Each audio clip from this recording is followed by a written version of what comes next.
Sarlacc, I think Mighty Sarlacc is getting wrecked.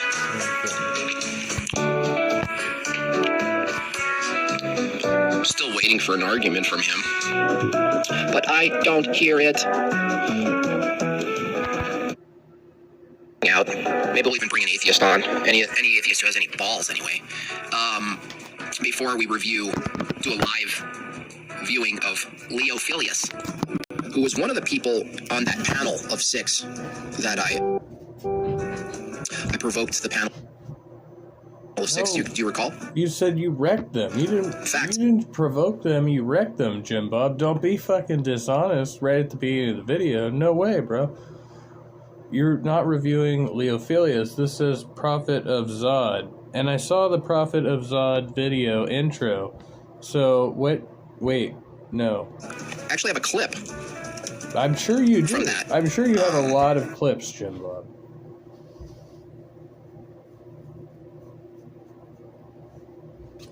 Fuck! Are you okay? Eddie, are you okay? I actually have a clip from that panel that I thought maybe you guys would enjoy. I might. Let me think about it. Let me see. Let's see if I can find it. And then we'll do away with this clown music. So I have internet issues, so I can't really complain about Jim Bob's internet issues.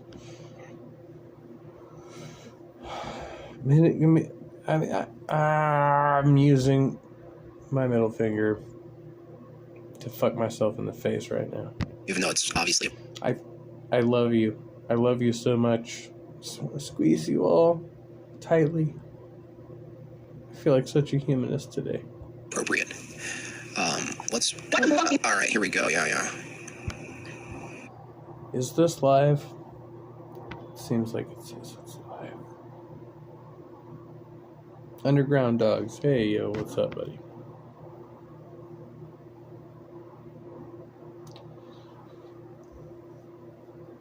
So, look, I'm not gonna lie. I'm trying to get the fuck out of here and people are fucking playing games. Yeah, it's bullshit. It's bullshit. I'm not even supposed to be here today. You guys remember this clip? Ready? Are you ready? If you guys were wondering what panel I was talking about, it's this one. What the fuck do you think you're allowed to fucking inconsequential? Fuck you. No. Good job. Good job. I don't think I have the right vote. How many abortions? I'm already fucking a handicraft. Why don't you keep your fucking mouth shut and do what the fuck you're told, you little bitch? How many people that you fucking like you little cunt? So shut your fucking mouth. I'm gonna guess 3 abortions. 3 abortions? No, bitch, that's right. That's why you're working on fucking... Either 2 or 3 abortions, I'm sure. You're fucking kids, bitch. This is your representative. This is your representative. Your representative says little naughty bitch. Fuck up, that's a good such a fucking rowdy. Can you just take the comment out? This is hilarious. Shut the fuck down, you little bigot. Shut the fuck up. They look like fucking Play-Doh. You're so like fucking shit on the fucking planet. Wow. This is beautiful. That's ridiculous. That is so ridiculous. I didn't do it to you. Oh. Why don't people like Jim Bob? I'm not even gonna go into that.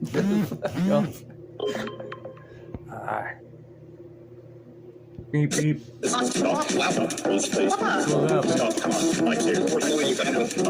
man. No, I'm not gonna fucking stop until you motherfuckers man the fuck up and actually say something when this whole bitch lets me to fucking thing. Right, harder. You wanna let me just fucking keep ranting this little naughty shit and fucking mean the people that you have in your panel? Oh, all of y'all.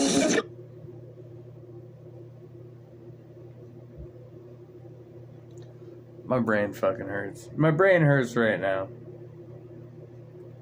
Common sense, not so common. Yo, man the fuck up. I guess I will do the job. That's why I don't like Jim Bob. Jim Bob lacks common sense. Well, I don't know how you do it. Why do you think it's all the way that they fucking are? Are you crying? Howdy, Missing Mod. Good to see you. Sorry, I'm being incordial because I was like, fuck all this bullshit. I'm gonna come in here feeling a certain type of way. It's just another night, as usual. Business as usual.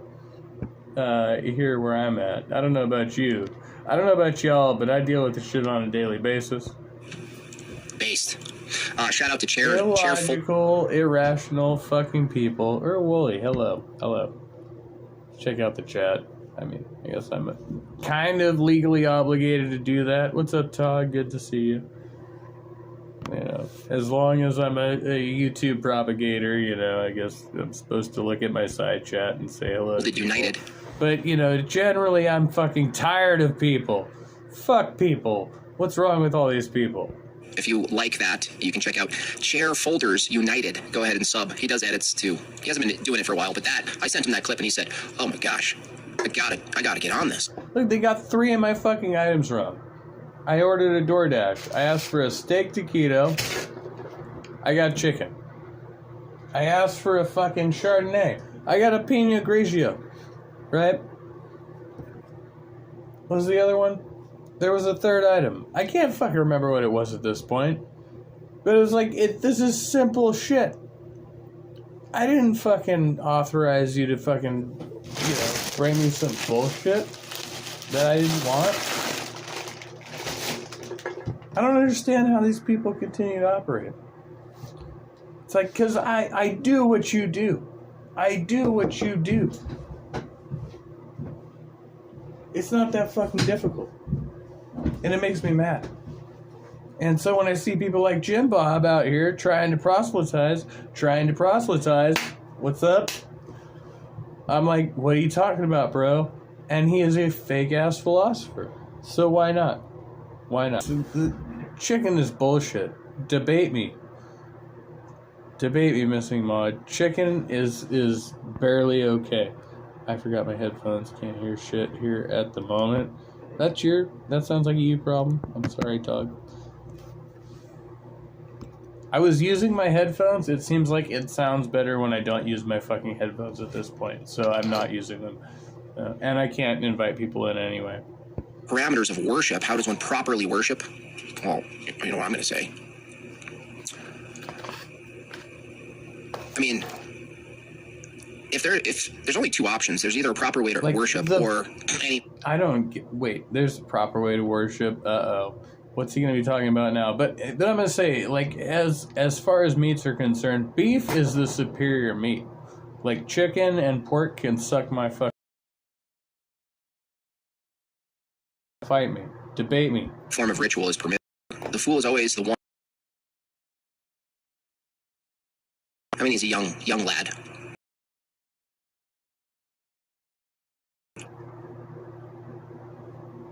Just a dude being controversial. He learned from Owen, lying charlatans.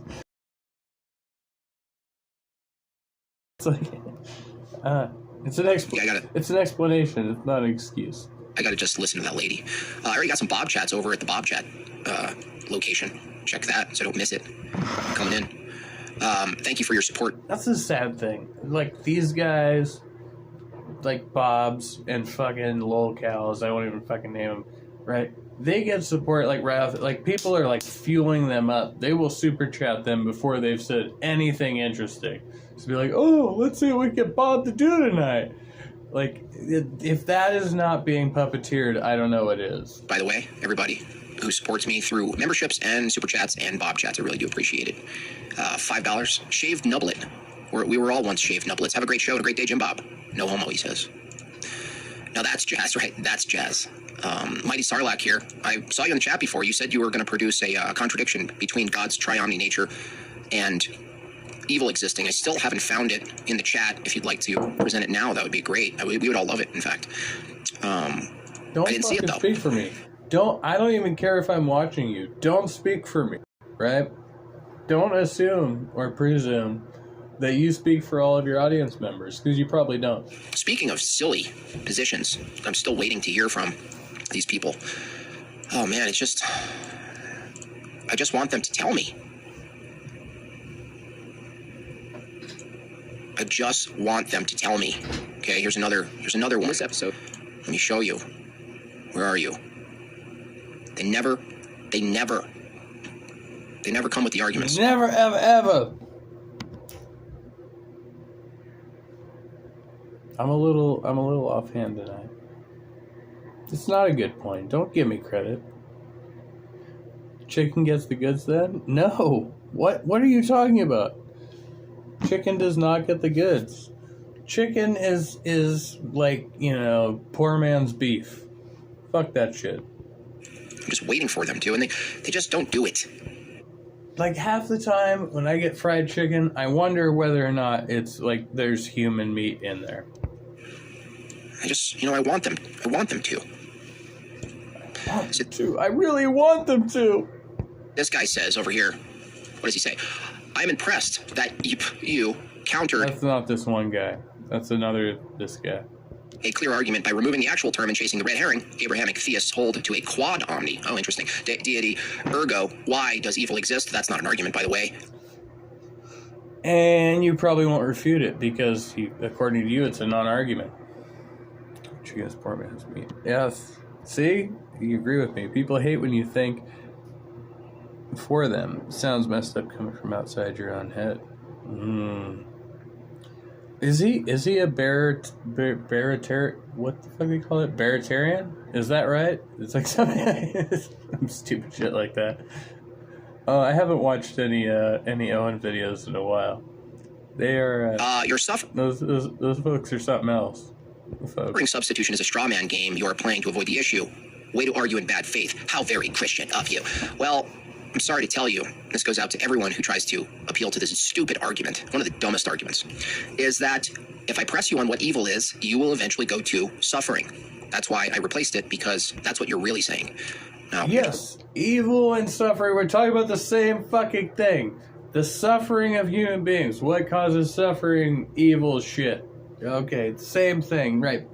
Suffering bad, not suffering good.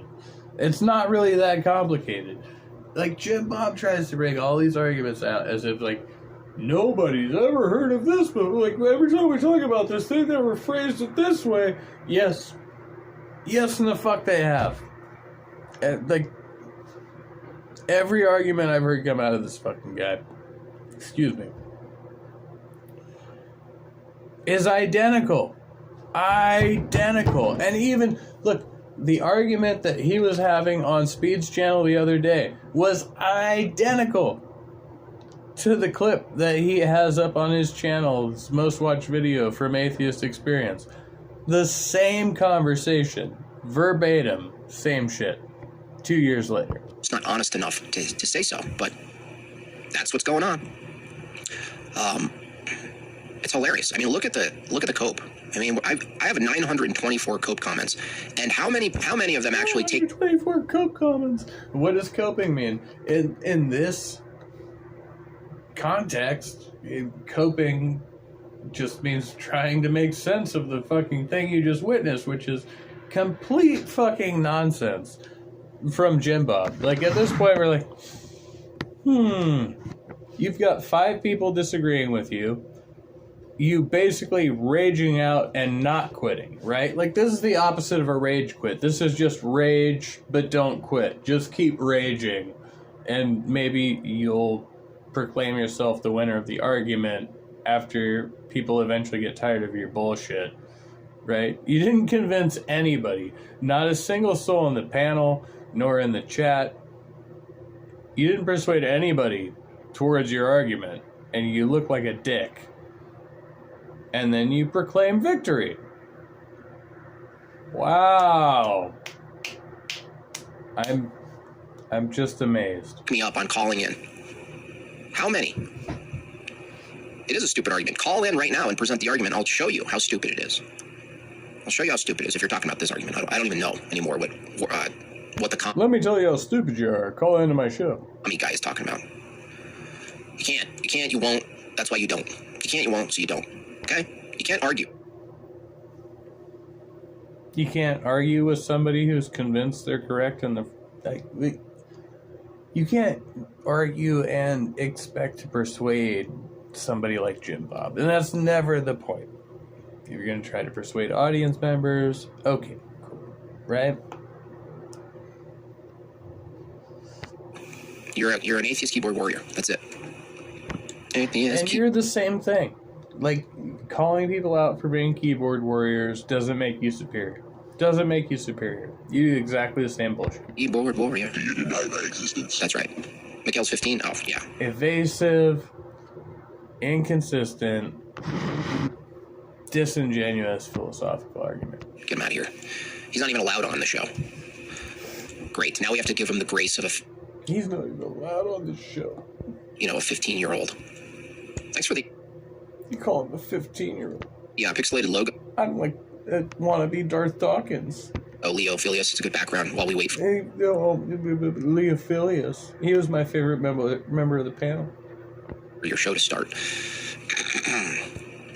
I'm just waiting for your show to start.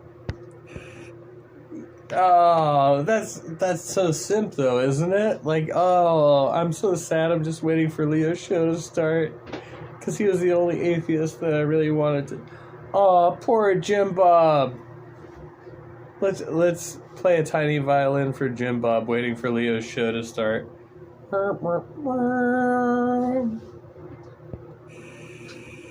That's what the one that always gets you. Suffering is evil. Yeah, I don't understand how it is. Look at Jim. Dodge what? Present an argument. You little bitch. Mighty Sarlacc. Little bitch. I love this guy. He cracks me the fuck up. If we didn't suffer, we wouldn't appreciate the good times. Consistency is often a source of a sound argument or something. Yeah, maybe. Yeah, I don't. You're the one in the chat. Yeah, maybe at least internal consistency, if nothing else. But the argument ought to be internally consistent. Otherwise, there's you got a fucking major problem. I'm sorry, bro, but yeah. Who recently just said it's a contradiction for God to be triomni and evil existing. Okay, where's the argument? The argument, it's a very simple argument. If God can prevent suffering, why doesn't he prevent suffering? Hello? Dirt, dirt, dirt. I'm starting to feel tribalism toward the cause of the theist. Well, that's what you're made for, old Joe. What do you mean careful? Old Joe, if there was a bunch of people who needed to be careful and you started developing tribalism for being careful, would you then be in a contradiction? Don't resist, Joe. What you're feeling is spiritual warfare and the need to participate. Don't put it down. See, and when I watched this originally, I was like, that looks like a weird kind of scene cut. But he does. Dude fucking edits his videos. All of his shit is edited. I don't know why he's editing. Maybe he's got some exclusive content or something, some OnlyFans shit, right? But these videos are edited for your convenience. I won't engage. Where is the argument? I'm engaging with you right now. Here, we'll see who doesn't engage. Ready? There's the link. Jump on the stream and present your argument. Let's see right now. Yeah, I will let you on my live stream, and then I will edit it later to try to make me look as good as possible, because I am a totally honest interlocutor. It's not engaging. There's the link. Stop your gibberish in the chat. Call in. Present your argument. Beep, beep.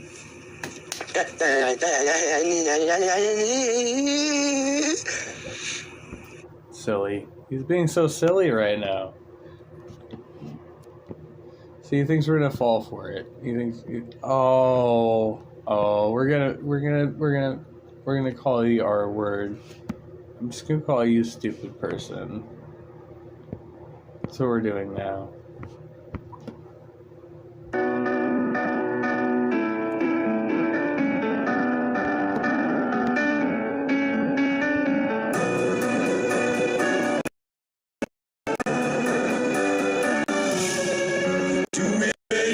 I think we do, in spite of everything that we've been through. When you say black and I say white, it's not about who's wrong, as long as it feels right. Don't think those skies won't lie under your sky.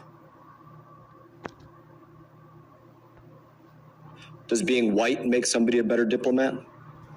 No, I do not believe so. African American, No, I do not believe so. Asian or Islander, Any specific group? Native American, it doesn't. Can you tell me, am I white? I would allow you to tell me how you characterize yourself. Can you tell me what best looks like? I'm not sure I'm fully understanding what you're getting at. What does the with best candidate look like? Yeah. I would say the best for the particular job can look like any one of us. We can't have it be that first we look for a diverse basket of candidates, as is your quote, and then after we look for the diverse basket, then we check the merit of that. Does being white? Interesting. Yeah, I've noticed you like a lot of rap music. Hold on, I'll check the comments there fully. I only saw the first part.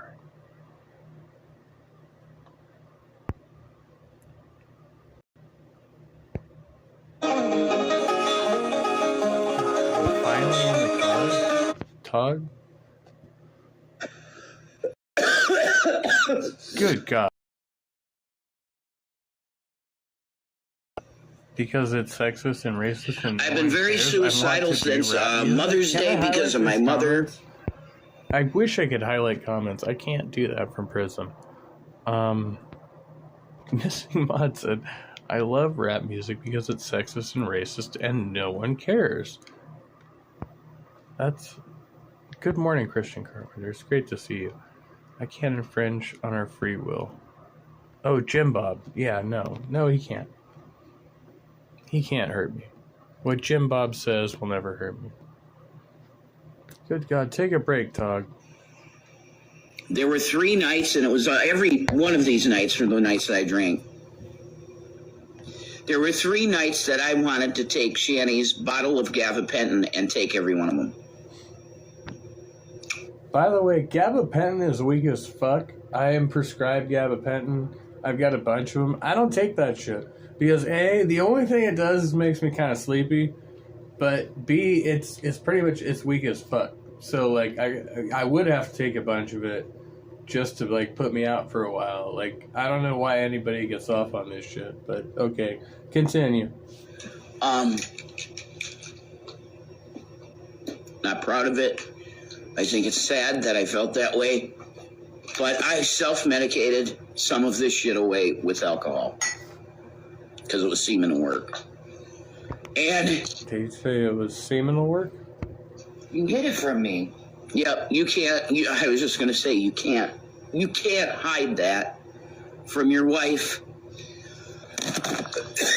You're sitting there drinking Fireball, and of course she's going to smell that shit on your breath. And Yeah, of course she is. What? Fireball? Is he trying to... No, not Fireball. Oh, see, it's like complimenting your dinner with Jaeger, isn't it? I'm gonna kiss you and shit. I kiss you and shit? Do you kiss shit? Kissing shit? Revving the whale. You took 1, now you're 2 hours behind. Grrr. Miss that. You're not going to miss that if you're the intimate partner of the alcoholic. He's been going to Al-Anon meetings. It shows right here. First step. Wait, I got the book right here. The first step on the road to recovery is admitting that you're dating Shamu. So there was a huge fight last night. And so now I got to wake up to this bullshit where I have to come on a fucking stream and tell people I'm not starving. I'm sorry, wait. That was probably... Should I not have said that? Fuck. Now I feel like I should just delete this stream. So there you go. You got your reaction video, guys. You know, the guys that do this, the reason that you did, the reason that you sent the email to her was to get a reaction like this, which I gave you. There you go. Now go and stream it, or you're probably streaming it now. Smoke them next day. And you might say, well, Emo, what do you mean it's... I mean, I understand they're... CIA, do you not agree that what this man... Somewhere Every time around- you're that, Worse than what I did. Tim, shut up. Yours, bruh. Oh, fuck, Yeah, That's why you don't ever... That's Mart Dog right there. You know Mart Dog? He came in to battle rap me. I didn't even see this part. Somebody's around the 3-hour mark. That was Mart Dog. Holy shit. He's up in this crew. Good night out with somebody singing karaoke. And then you'll be like, holy shit, I had so much fun tonight. I don't want to go back to that, sitting at the computer and just hating people. I think for some people it'd be that simple. They just have a fun karaoke. So that dude they just had in, Mart Dog, he like showed up on my stream. I didn't know who the fuck he was. I thought he was like a porn bomber. And he comes in and he like does like the fucking 8 Mile battle rap for fucking Eminem. Just like, I was like, what the fuck? Is this guy for real? And he was. He was like totally serious, sort of ish, I guess.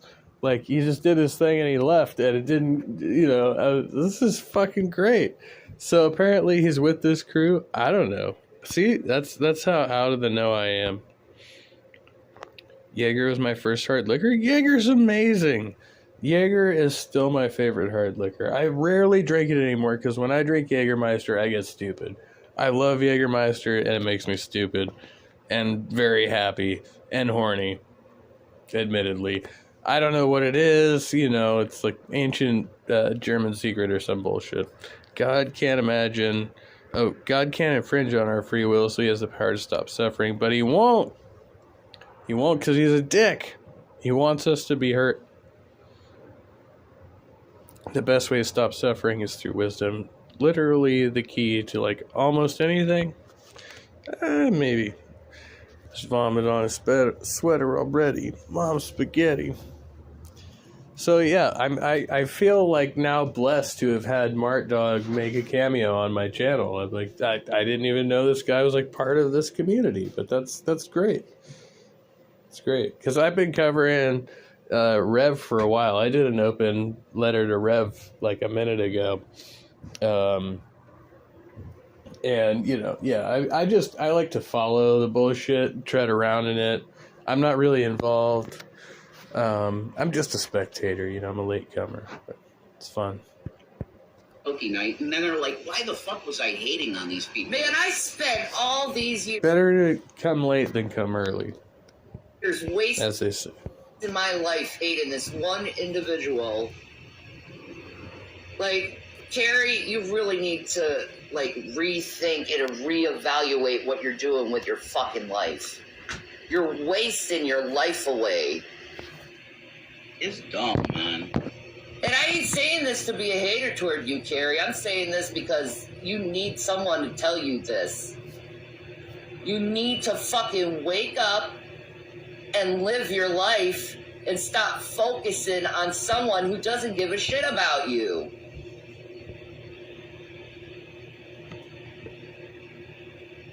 Please, learn to live your life again. You're dead. Lazy and stealing, to be honest. You should. Because you'll get a flood of people saying, I'll talk about it, don't talk. What that sandwich you eat, honey? How dare you do that? Do you know how selfish and awful of a person you are for doing that to him? No, stuff like that. A sandwich. Losing your shit over a sandwich for years. You really need to...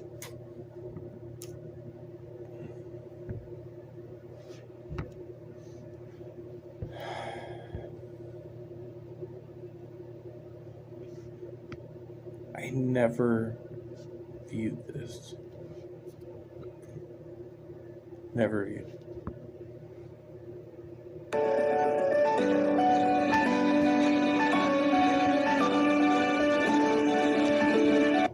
So, I want to show my incision to you guys who are interested. So, if you don't want to see this, I will put a warning right before I put the picture up, just so if you're squeamish, whatever, if you want to, I don't know, if you just want to see my incision, then, you know, it's not going to be pretty. I'm showing you my belly, basically. So, yeah, let's see. Okay. It's kind of sore, but it's feeling, I think it's feeling pretty nicely. Just okay, can you see? Maybe I'll zoom in. But, yeah, so I'm just kind of like keeping this up here. So I just wanted to show you that, and So now you understand why I'm scarred for life, right? I've been watching this shit for years. I mean, I'll be back probably. not just on YouTube, but in my real life, right? Like, this relates to my real life in a way. I mean, you know what I mean? So... Friday. Hey guys, hey, how are you? So I just wanted to show you this food I got. I got some nafe, which I do make, but since I can't make it right now because I'm recovering from surgery, I did order some fallout. I'll show you on my plate. Some plantains, short grain rice, and this is for vegan. I'm not gonna have this, so this is goat meat. I'm just gonna give myself some food here. I don't consider this fast food because number one, it took 70 minutes to get here. So there's nothing fast about it. It is all cooked, fresh, made. You know, I put that thing where I'm not gonna. That's a pretty large helping of rice. Yeah. Eat fast food for now and try to cook everything at home, like I've said before, but it's because I've been eating pretty clean, like mainly clean since my surgery. When I had those pizza rolls, they just didn't agree with my stomach, like all night. This is like authentically made. Like,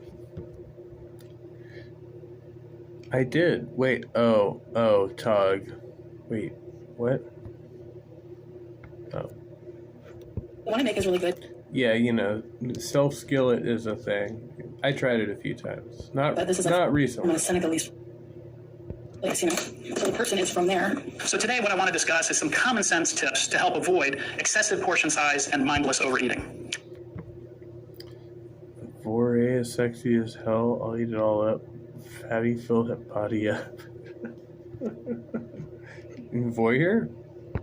Before you mean to say voyeur, right? eating, divide your plate. Right.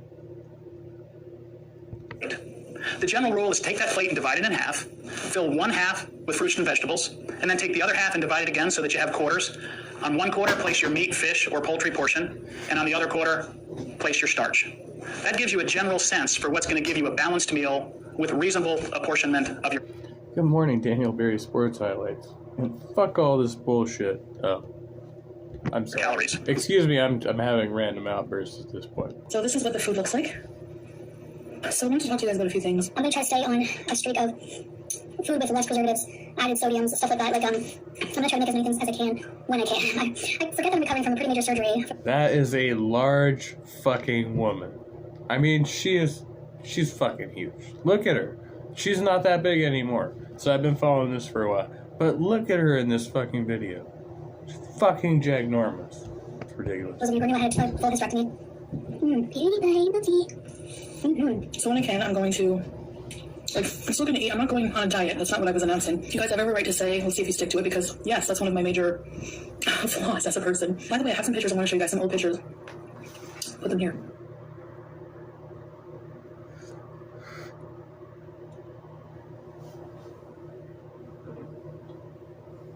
I might be traveling to the States in end of January. Another thing I want to talk about, a big criticism I get, is not owning up to my mistakes. And I think we all make mistakes as people. I think her fucking ring finger is like thicker than my big toe.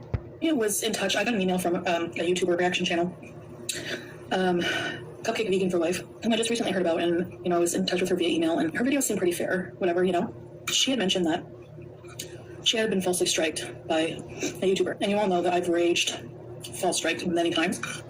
No shit. Watching her video on it made me realize how wrong I was to have put in a copyright strike. Made me realize that the copyright strikes I was doing were false ones. That's it. I change my life. You ain't got to say that. I'm living for the Lord. I am living for the Lord. I am living for the Lord. Hallelujah. I feel him down in my spirit. As I think about the goodness of Jesus and all that he has done for me, my soul cries out, hallelujah. Thank God for saving me. I guess just trying to stop people from talking about me out of anger. I'm going to order you to anger management counseling. She'll take it. Which, it's the internet. You can't help that. You can't stop that, no matter how much you try. Copyright striking is not just something you do when you're mad at somebody out of spite. It's an actual legal thing. So I do apologize for ever having done that. I did retract pretty much all my clients, most of them, and I shan't be doing that again. Even if it's something like, you know, sometimes the commentary is fair and well thought out. Sometimes it's just somebody sitting there and just like, look at the shape of her butt. You know, I just think that I was wrong for doing that. I don't believe that no more than I believe that you'll stay out of trouble. Your Honor, I saw the video. As creators, it's hard being a normal person one day that nobody really gives a crap about in real life, you know? To having people just like comment on every single thing you say and like make up lies about you, like my surgery. And that's been a really hard learning process for me. And I know, like, I'm just starting with this. I know that, you know, there's people will pinpoint things out that you do, whatever. But like my surgery being fake or things, so like things like that, you know, I just, you know, there are some people who have valid criticisms, and it's hard being criticized. It really is. Before I did YouTube, nobody would give a crap or know that I'm doing this. And now that I'm a YouTuber, you know, people are watching this. So that's it. That was my thought on that. She couldn't stay out of trouble if you paid her. She'll be back. I would like to ask the chat though, like, how would you rate Chantel? Rate Chantel. That's Foodie Beauty on the 1 to 10 scale, right? Attractiveness compared to the girls on whatever podcast, right? Like, just try to put that shit in perspective. What? Apes checking her ring finger? No, I'm saying, like, if I was to put, you know, like 2 or 3 of me into a plastic bag, you know, hypothetically, if I'm a serial killer and I like slice myself up into multiple sections. Good morning, Nerdy Rodent. And I'm trying to put me into a trunk, right? In a you know, like a large plastic bag. No, it's not working out. I just enjoy the show. I don't know what I'm doing. I just like laughing and chilling with everyone. Well, you know, you're like all of us here then, Missing Mod. Compared to the girls on whatever podcast, well, I'm kind of leaning towards Foodie Beauty. Her arm has to weigh as much as you. Yeah, it's possible. Try and try again until you have succeeded. That's the motto.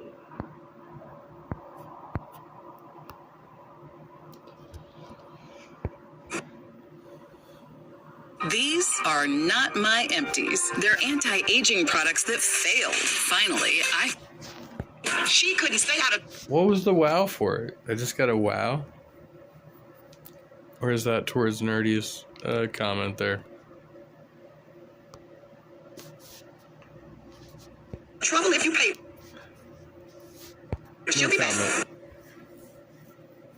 Holiday Christmas blush haul. Let's get to. So this is their holiday edition. This is a new one anyway. A citrusy trio of neroli, lemon, and orange wash away winter blues. So this is Yog Nog shower gel. Cozy up to creamy caramel scented lathers with a touch of spicy clove. This is their fairly traded honey, excuse me, shampoo. So our gently cleansing honey shampoo leaves hair soft, lustrous, and full of hydration. Candy Rain conditioner. I wanted to try this. This is all year round, but it is a new conditioner. Yog Nog body conditioner, so that goes with the shower gel. So this is, I think I ordered 2 of these and they only gave me 1, so I'm gonna have to call them Candy Bar Shimmer Bar. And last but certainly not least, and that's like a holiday edition, so is Candy Cane. This is, I think, all year round. Vanillary solid perfume. Yeah, I just got the necessities. These shower gels will last a while. What? So this is the that was fucking $200? Are you fucking serious? I got the pendant. It's a little bee. I don't think it's going to focus properly. With amber in it. Okay. And this is sterling silver with amber. And to go with it, I got the matching earrings. Aren't they cute? Hello, guys. Hey, beauties. All right. Gobble. Till you wobble. So, KFC. You do a gobble. Till you wobble. Make a song out of it? No, I can't. So just a few things. My background, too lazy to put the fireplace on for you guys today. The fireplace was at like 9 hours. It's a 10-hour video. I didn't feel like rewinding it. That's a VHS tape. I'm so turned on right now. So I have a macaroni salad.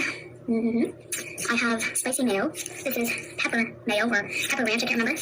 Their signature gravy, a drumstick, fries, hot wings. should This fat me monstrosity up. here. I didn't know what this was. I thought I only had one chicken. She'll patty. It's starve two. me. I'll end up like Rev. I'll be like a fucking alcoholic with. It'll be like my girlfriend's eating like, you know, $100 worth of food per meal, and I'm like over here skin and bones. That's what it'd be like. Good. Oh my god. She's eating all the food. So I have a macaroni Eating salad. all the food without me. I have spicy mayo. This is pepper mayo or I would pepper ranch. I would be like behind the camera, like filming her eating all this shit, like while I'm wasting Remember, away. their signature gravy, a drumstick, fries, hot wings, and this monstrosity here. I didn't know what this was. I thought I only had one chicken patty. It has two. Oh, so good.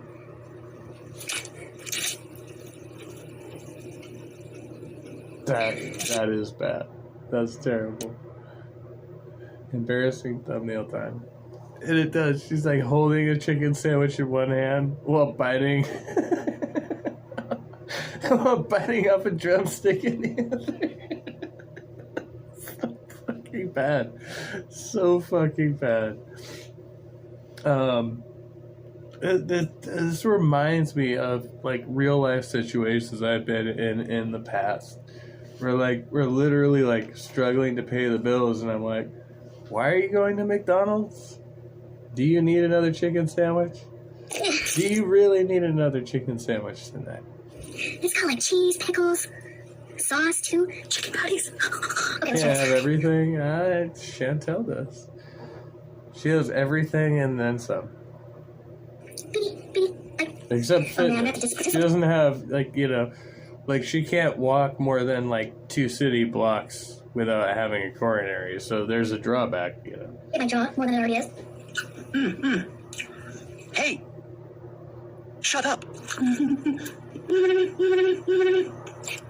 That is amazing. I'm too impulsive, you're right. You have absolutely right to comment. Go ahead, for real. Comment. I told you it only lasts 15 minutes, no eating fast food, or you're impulsive, blah, blah, blah. I am. I'm just happier when I'm eating crap and talking and embarrassing myself on camera. So I thought I would continue with the story of my life. Now I'm just kind of, I don't plan this, I'm just winging it. So I was with my mom alone for a while. Her and my dad split up. So eventually my mom got a boyfriend. And we did not like each other. His name was Styx. He was obsessed with the band Styx. Yeah, I remember one day walking through a field with my mom. So they're pointing out the fact that she's still got dip, like, on the bottom of her double chin. Like, she doesn't even notice. She's like, she's good looking enough. She would be an alright looking girl. Because she wasn't humongous. Double cut. Let me see the match. And this guy, Styx, he rides up on a motorbike. I just remember him motorbiking his like helmet, like his 80s hair, metal hair flying in the wind. It's like, you know how like hair metal bands in the 80s have like beautiful, luscious hair, like nicer than women's hair? Well, he was missing a lot of hair like I am now. He comes over, asks my mom out. Unfortunately, she showed us. He didn't live with us or anything, but he would stay over a lot. And like, She broke up with him, and this is why. So anyway, he called me a cocksucker. At some point, we've probably all wanted to call a bratty, snotty kid, which I was. Bigger to than my him. last GF. Oh no, nerdy, I'm sorry. You could do better. You could definitely do better.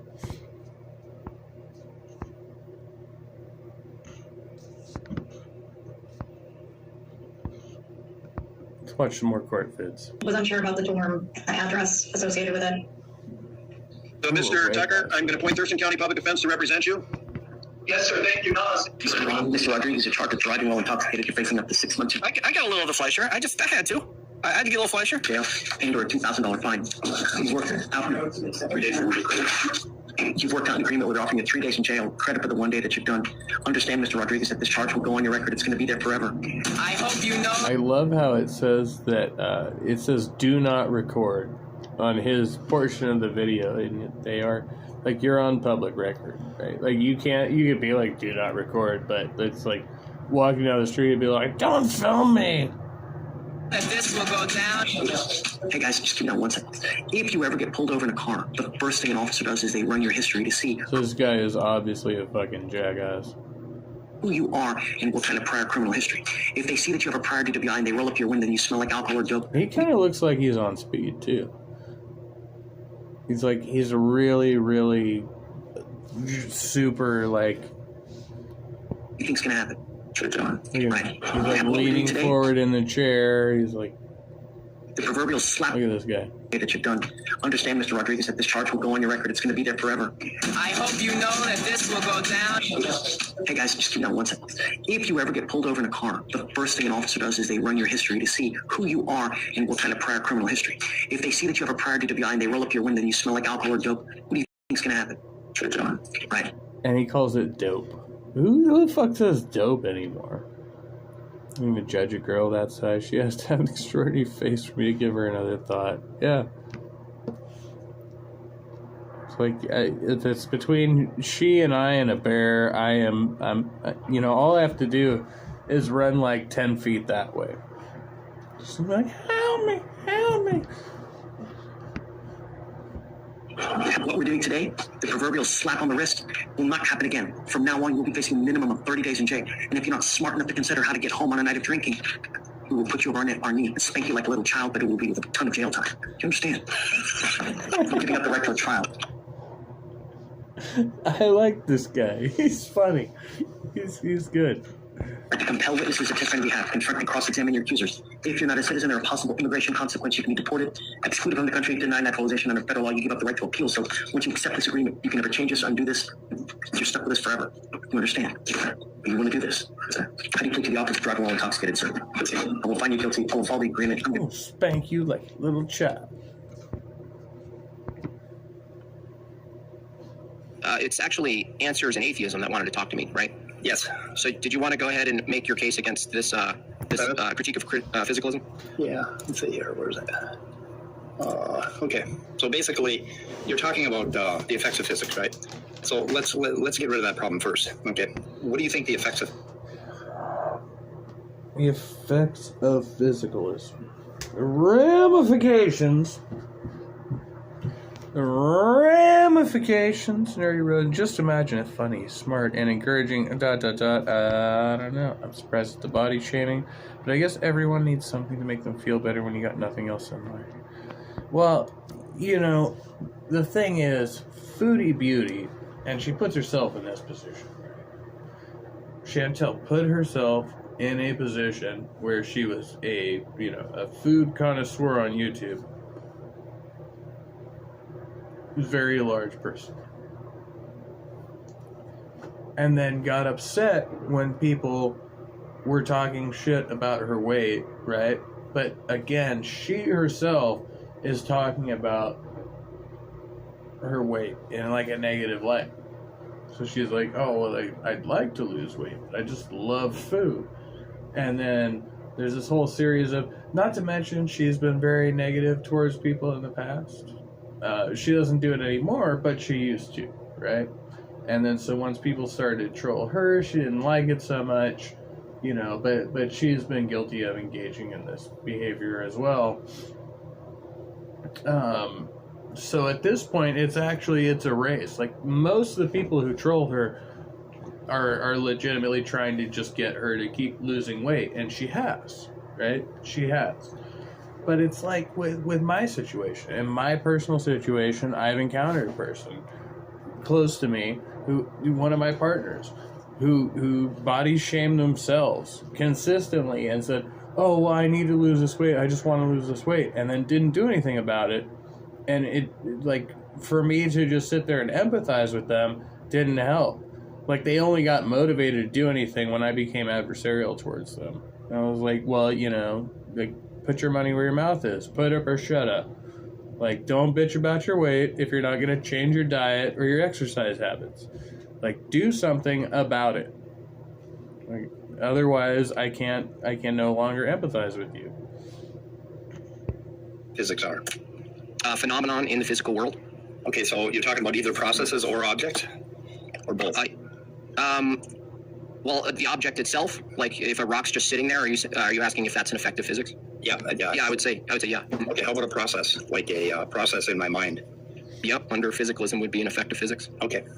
So, and I basically broke this down earlier. Like, what Jim Bob's whole argument here is like that because immaterial things exist, therefore materialism is irrational, right? Which is bullshit, because according to materialism, any immaterial construct that arises is a product of a material construct. So just saying that I believe in materialism doesn't suggest that you discount any immaterial occurrence, right? It's just that any immaterial occurrence would happen, result, or arise from a material basis, right? Okay.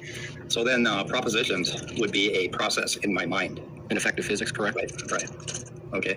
So that would be a physical process in my mind. And yeah. So propositions occur as they are a product of the mind. The process is then evaluating the proposition. The evaluation is the process, right? The proposition occurs, it's presupposed by the mind based on X input data, right? And then you output that data to be evaluated by other minds. That is a process. Well, hold on. I wouldn't grant mind. It's a brain. That under physicalism is a machine. Yeah. Okay. But we have this thing that we refer to. So he says under physicalism, a mind is a machine. That's incorrect. It's incoherent. We should have pushed back right there. Under physicalism, the mind is no. The mind is one part of a fully functioning machine, the body, right? And that is one individual body, one individual mind, one machine amongst many others, right? So you can't act as if like this machine exists in a vacuum, which is the way that Jim Bob is trying to act, right? It's like it's Platonic theory, but it's again like ad absurdum bullshit. When we feel, we have a mind, right? Well, I don't care what we feel. I'm talking about someone who. So the machine, me, I, this physical body exists and has a mind that functions, right? I am one part. It's holding a strict physicalist position that all there is really physical events or objects and behaviors. So physical events, objects, behaviors arise around me, right? I am the object of my observation. Me, here, I. That's me, the observer. And I can see things happening around me. And I can take sensory data from those occurrences. And so from that view, the feeling of having a mind is not really what we're discussing. So It's not the feeling of having a mind. It is the sense that we have experiences. Each of us has an experience. The experience indicates the mind, not the other way around. You have the mind, which is confirmed by the experience, right? You know that you have a mind because you are experiencing something. If you are not experiencing anything, you have no perception of mind. Am I a physical object? Am I under physicalism? And I know that I am a physical object in space, right? Because I interact with other objects. Yes, okay. Mm-hmm. Okay, do I feel that I have a mind? Do you feel that? Yeah. And I know that I have a mind because my mind interacts with other minds that have different evaluations of the same physical space-time. It's irrelevant. What's the question? No. Yeah, no, it's irrelevant. It would be another object of physics. Yeah, the feeling would be another object in space, yeah. Right, okay, so I feel like I have a mind, okay. And inside my mind, I don't feel like I have a mind. I can account for my mind through the process of utilization of said mind. I don't have to think about it, right? The thinking confirms that the mind exists. There's no secondary order of things which I have to account for. The fact that I think says that my mind exists. Don't you understand? I think, therefore I am.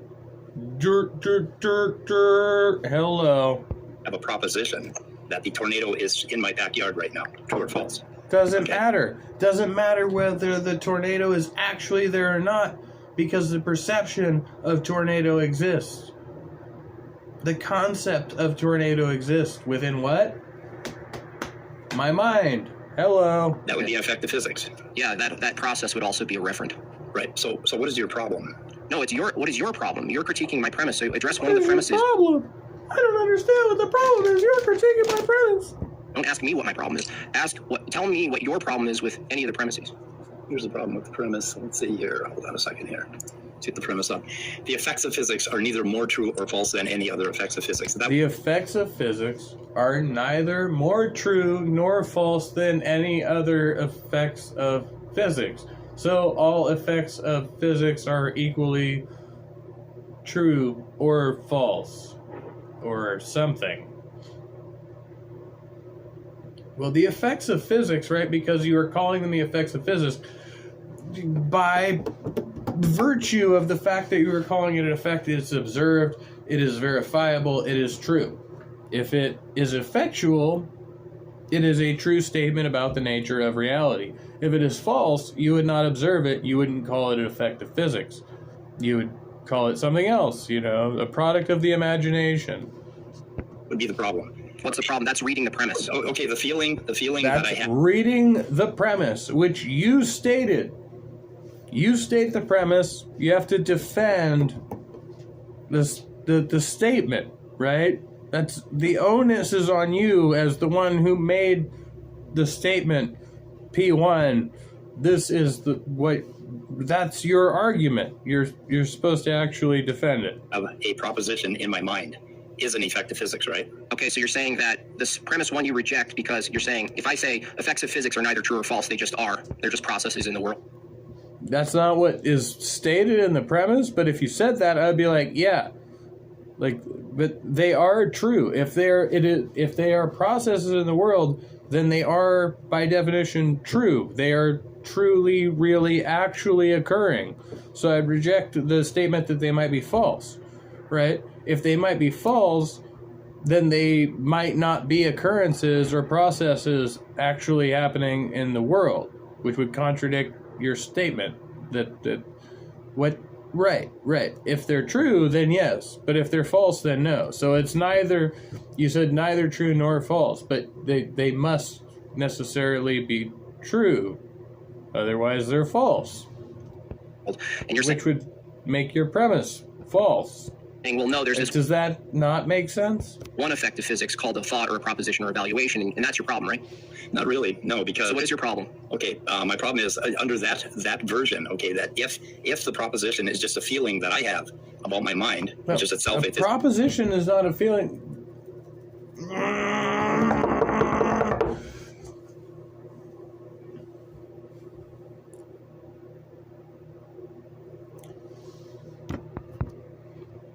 Premise one you reject because you're saying, if I say effects of physics are neither true or false, they just are. They're just processes in the world. And you're saying, well, no, there's this one effect of physics called a thought or a proposition or evaluation, and that's your problem, right?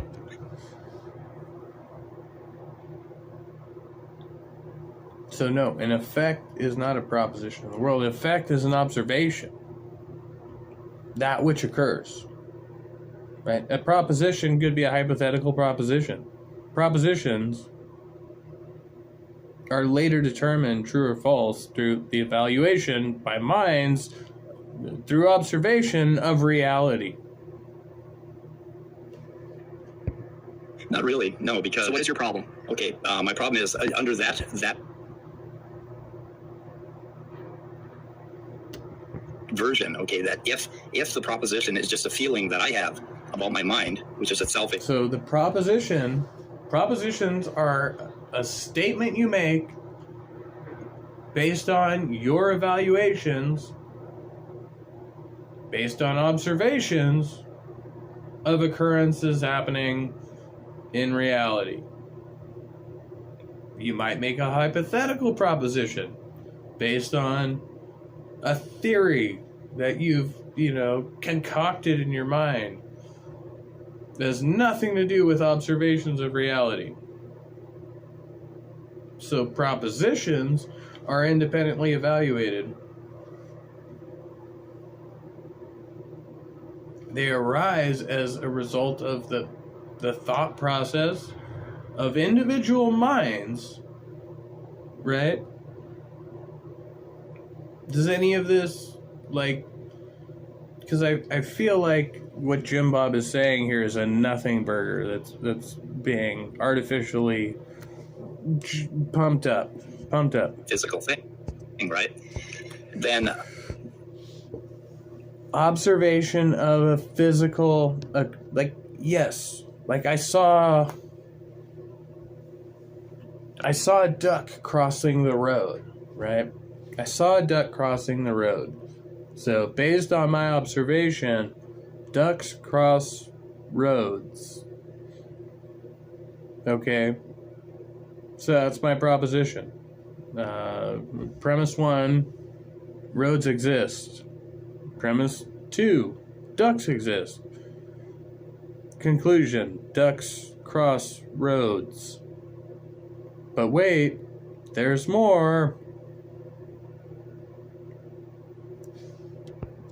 It would be true that those things are not more true or more false. Under physicalism, is it true that a thought, a feeling, an evaluation, a proposition is all just an effect of physics caused by the object called the brain? Yeah.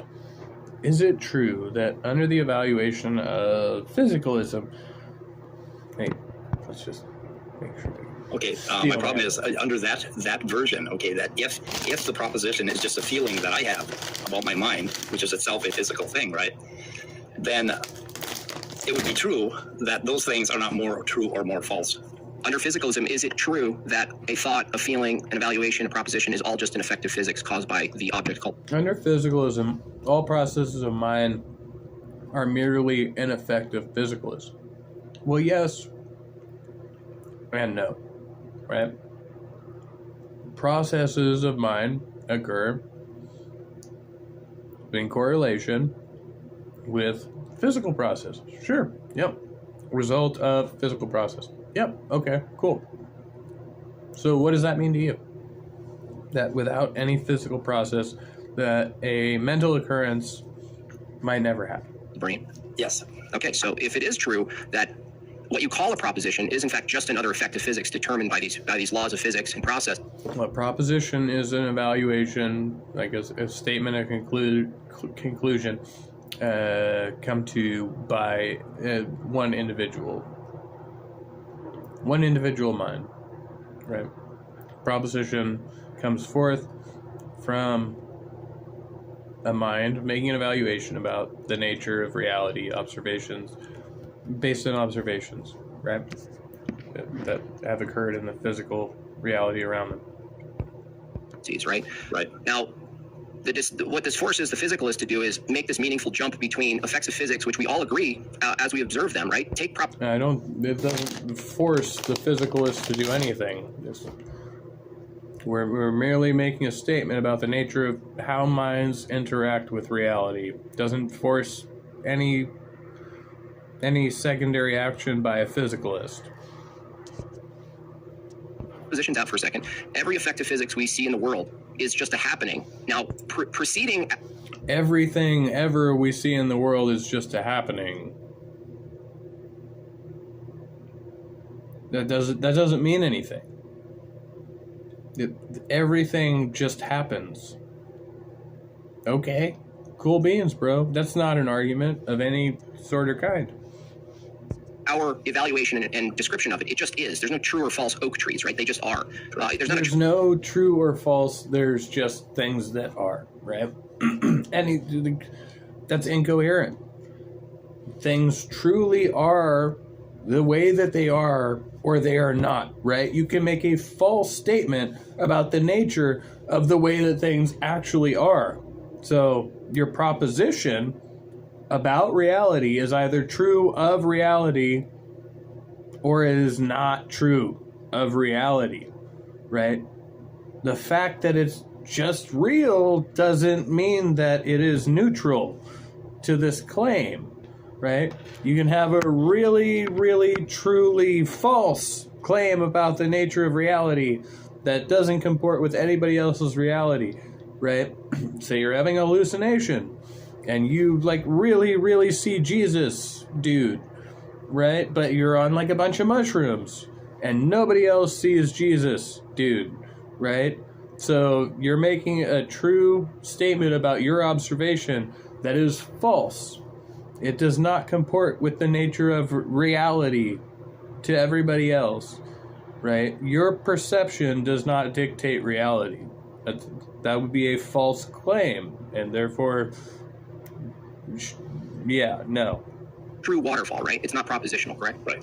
Okay, so what I'm forcing in premise So one is propositions are either true or false. The proposition does not dictate what is real in reality or true, honestly. to make some jump between a physical object out in the world and a physical object out in the world called a proposition. And what? No, propositions are not physical objects. That's a false statement. That's objectively false. That is incorrect, is untrue. That's not what a proposition is, not what anybody means by proposition. Don't know what you're talking about. It's the meaningful distinction from that view, right? We all agree that every effective physics, every phenomenon we observe is not a proposition. But there's this one thing that's propositional. That's one effective physics that we know of. Only I'm one. sorry, what the fuck did he just say? Did you hear what is he talking about? I mean, I'm gonna read these comments.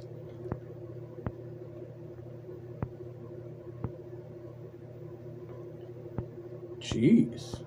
There's a lot of commentary. I'm surprised at body shame, but I guess everyone needs something to make them feel better. When you got nothing else in life. Oh, yeah. Just imagine, funny, smart, and encouraging. I'm not body shaming at all. She's shaming her own body. I'm not perfect either. I'm just telling you the truth. I'm not saying it's good or bad. I have 4 kids. My body isn't perfect, but I wouldn't be mad if someone passed me up for a better body.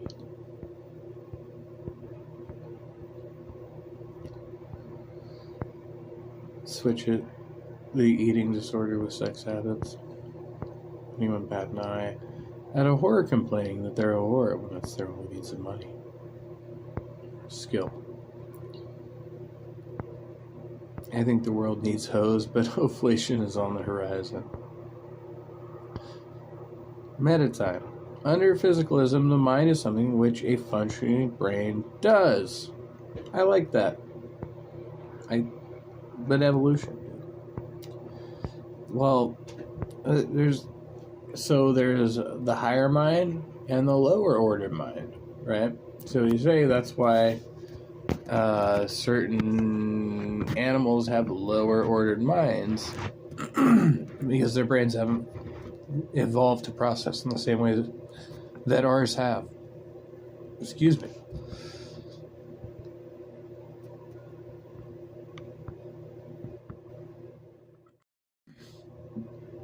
God, that took a second.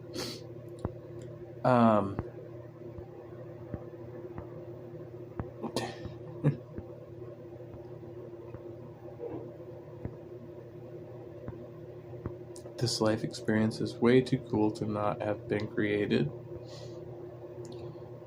Maybe that's just like, see, I was gonna say something about that earlier too. It's like, whoa, like, look at all this amazing stuff. It must be a miracle, right? Like, no, like, we can still think that things are like amazing and wondrous without thinking they have to be miraculous, right? You don't have to extend to that next level. Like, you don't have to say, oh, well, it must be supernatural. You don't have to do that. That's a choice we make. Which came first, thing or feeling? Do you do both at the same time? You have to think about a feeling. You have to think in order to process a feeling. If you're unthinking, then you'd be unfeeling. Yeah. I think you can think without feeling, but you can't really feel without thinking. Hold the side of your head. My mind to your mind, my thoughts to your thoughts. Except it's not a tornado. It's a fucking twister. Oh, it's not a twister. It's a hurricane.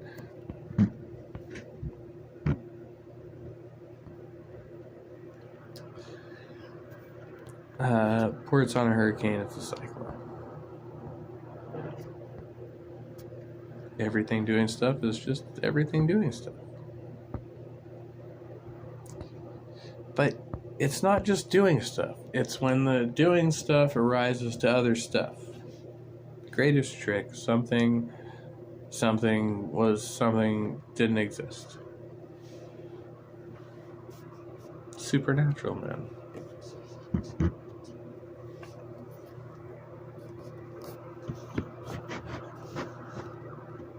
Look, so it's like this. Like, if you didn't have a mind, if there were no mind, there would be no basis for the concept of thought. You wouldn't be thinking about anything. You have to have a mind in order to think. Now, where does the mind come from? Well, as far as we know, anything that has a mind, the capacity to think, has to have a brain. We can identify the brain. The brain is an organ, right? Brain can exist in different capacities and different creatures, but there has to be a brain. If there's no brain, we can't identify a mind. So from the physical organ, the brain, its interaction with the body in relation to a physical surrounding, there is the mind, which incorporates intelligence. And through intelligence, we get logic. We get understanding, we get reasoning, so that there's a skill involved. There's some skill set.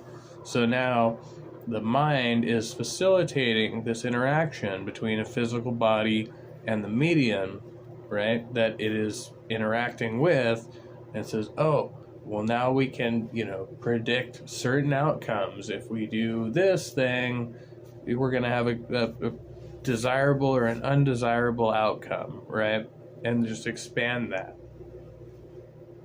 The mind is just like the program that is processing all of that information, right? Because you have a physical medium, a conduit to the environment that you're interacting with and the outcome that you're desiring.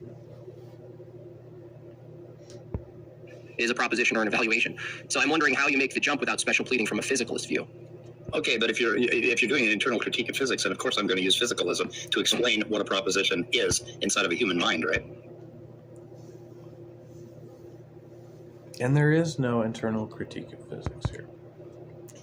That every effect of physics, every phenomenon we observe is not a proposition, but there's this one proposition. Say again. Say it again. There's this one thing. Hit me, baby, one more time. That's propositional. That's one effect of physics that we know of. Only one is a proposition or an evaluation. So I'm wondering how you make the jump without special pleading from a physicalist view. Okay. Object out in the world called the proposition. And what's the meaningful distinction from that view, right? We all agree that every effect of physics, every phenomenon we observe is not a proposition. But there's this one thing. Every effect that we observe is not a proposition. True. Propositions, wait, that, none of that was even coherent, right? Did you catch that? Garbledygook, nonsense, noise. Hello, Halsey. Microtubules, or whatever Roger Penrose said. My odd thing is, why does sex exist when it seems cell division and copying, cloning, I almost read it, that is coping, sorry. Whatever it is seem to be more viable than genetic sex. I don't know, it's weird. I need to study. Are you using, you say you want to do some experimentation there?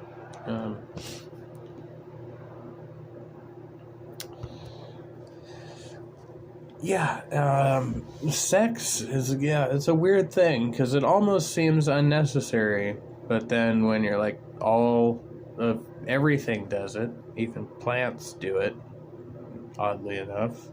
Imagine plants fucking, because they do. That's propositional. That's one effect of physics that we know of. Only one is a proposition or an evaluation. So I'm wondering how you make the jump without special pleading from a physicalist view. It says every effect of physics is a proposition or an evaluation. No.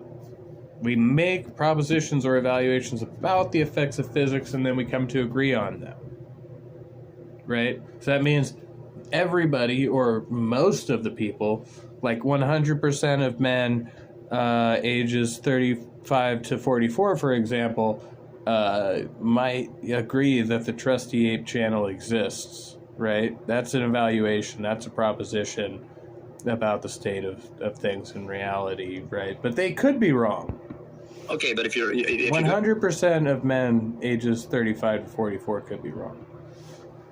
An internal critique of physics, and of course I'm going to use physicalism to explain what a proposition is inside of a human mind, right? Well, no, not a mind, inside a brain. You see my little diagram? Well, no, that's a problem. Okay, we have this. Yeah, that is a problem.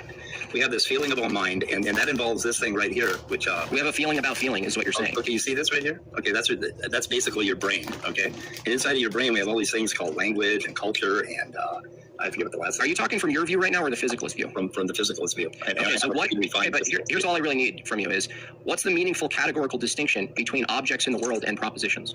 Okay, propositions are things that we feel we have in our mind, and those are very different from objects. Okay, that's not the. I object to. I think Mike's trying to like meet him halfway here, but using the term feeling is like people will take that and use it against you, right? It's not just something that I feel like, because I feel being subjective in a way that I'd be like, oh, I feel a certain way about a thing, and other people would be like, oh, well, that's an irrational feeling, right? It's not like, oh, that apple is red, and everybody else agrees with me about that observation, except some nut job, right? Like Jim Bob. Jim Bob's like the only asshole ever who's like, that apple looks, like, I don't know, chartreuse or some shit. I don't know. I'm just going to be, difficult because my name's Jim Bob. It's tautological, okay? That doesn't mean it's relevant. Hold on, Leo Felix, I'm talking to him. He challenged me, okay? Don't dogpile. Don't dogpile. What, are you scared? Scared to be dogpiled? No, it's just not the agreement, okay? Listen, if propositions under physicalism and feelings are objects in the world, I'm asking you what's the meaningful distinction between feelings or propositions or evaluations and other objects in the world? I like this piece drawing this out for him as he goes, though. That's chartreuse is a nice color, yeah. I mean, I'm not objecting to chartreuse. I'm just saying. Hey, what kind of objects in the world are propositions? Tell me. You're asking me a question when you're making a statement that there's a categorical difference, and now you're asking me a question. I'm asking you a question. It's not my claim. You're the one that said that propositions are objects in the world. Under physicalism, are propositions objects in the world? No. I would say I'm not talking to you, Leo Felix. That's fine. I'm still in the room and I can still comment. Okay. I'm not talking to you, Leo. Stop talking to me. Just every time he does that, I say, what a fucking child. I'm talking to Answers in Atheism now. I'm not talking to you, Leo Phileas. Stop talking to me. And then he'll throw out the insults. I am rubber, you are glue. Agreement.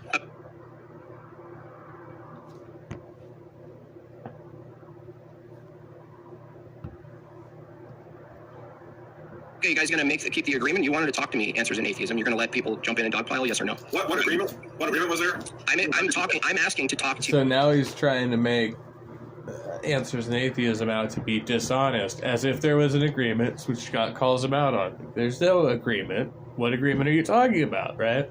He's like, oh, we're gonna let people dogpile me? Is that what kind of channel this is? You came to an open room. See, and he knows. It's not like, if it could be like somebody claiming that they were like blindsided. Oh, I've never experienced this before. But Jim Bob knows full well what the fuck he's doing right here, right? It's like full-on manipulation tactic. Playing victim. I'm going to play victim right now. And it's not a good look, especially when you're trying to accuse, other people of being weak. Let me play victim. Answers in Atheism, because he's the one who challenged me. Yeah. Now you have 6 panelists who all are going to be 6 panelists. Only actually 3 of them so far have challenged. It's been Mike, it's been Scott, and it's been Leo. Have actually challenged you thus far, right? And now you can't. Okay, just quit whining, Jim Bob. Let me talk because I'm asking questions. You're gonna save him? Okay. Okay, you're gonna save your boy. You're gonna save your boy because he's in trouble. I'm gonna make brother. Do you really need to mock people? This is what fear looks like. Okay. Answers in Atheism.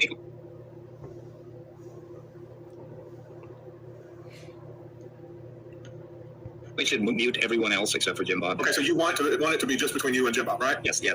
So at this point, Mike does agree to 1-to-1.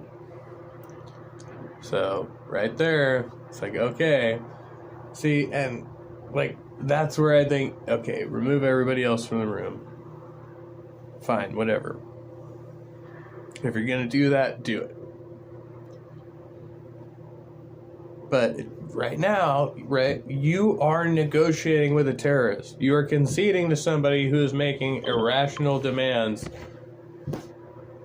under, you know what I mean? Like, you have no reason to actually give this person what they want. But you're trying. You're trying to meet them at a middle ground. Yeah, okay, I requested that. I have to honor that. Okay. Okay, where were we? Where were we? I asked a question, a pointed question under physicalism. Now it's not Under answering. under What's the question? physicalism. What's the question? Just under physicalism is a proposition, a physical object. Okay, that is not a question that I can answer with a yes or no at all. There's no way, and that's your trick. That's exactly the trick. That's a trick to. I feel like we can answer this question. So one more time, because I think we did this earlier. Answer a question? Come on, dude. Yes. See, okay. I requested that. I have thought of that. Okay, where were we?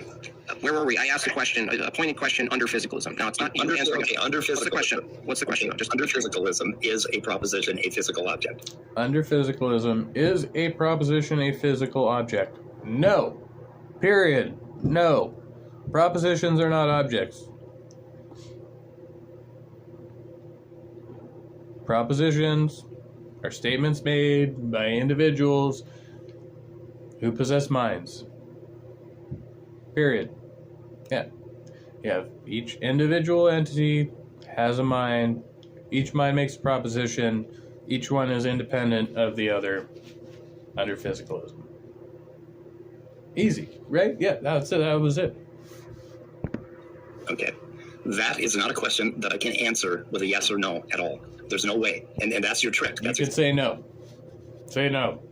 Exactly the trick. That's a trick to answer a question? Come on, dude. That's a fair question. Okay, let me explain why. Don't cope.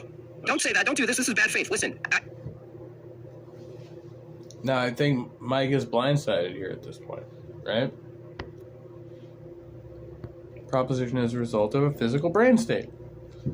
We're going to say it's the state of a brain. I'm going to be driving through a shitload of fog, so I'm going to pay attention to the road, but still... Oh, well, thank you, Todd. Okay, appreciate it. A physical brain state. The proposition is made. Yeah, sure, why not? And each physical brain state exists independently of another physical brain state, and each one might make a different propositional statement, a different evaluation, even in the same situation. So no, none of this, you don't have to concede to that at all. I ask a question. I hear these questions all the time on all of these other... Where the hell is Jim Bob? I can't even find Jim Bob. Okay. Okay, did you mute him? Good. You guys are muting me too? Wow, this is great. You know, we're in control, and that's...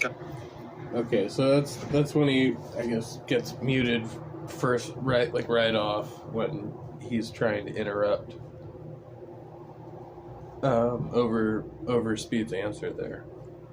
Sounds like somebody else muted him because there's a back and forth going on where Jim Bob won't let Speed finish a sentence, which is recognizable, right? Like you can see that. Oh,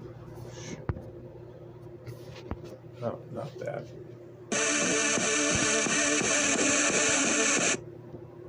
I'm sorry, I had to ask a question. Okay, propositions under physicalism, okay, are not strictly physical objects. Okay, physical objects in the universe are just that. Brain. Okay, so what are they? Okay, propositions are things that exist in our language game, in our minds, in our folk psychology. They're words that we use to communicate something to each other. Okay, great. Let's stop with that one. Under physicalism, what determines whether something exists or not? Whether something exists or not. Under physicalism, what...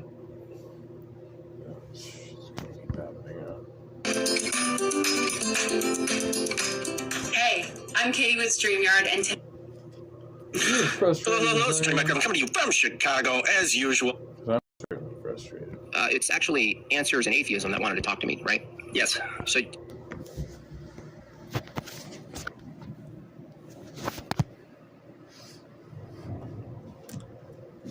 What you talking about?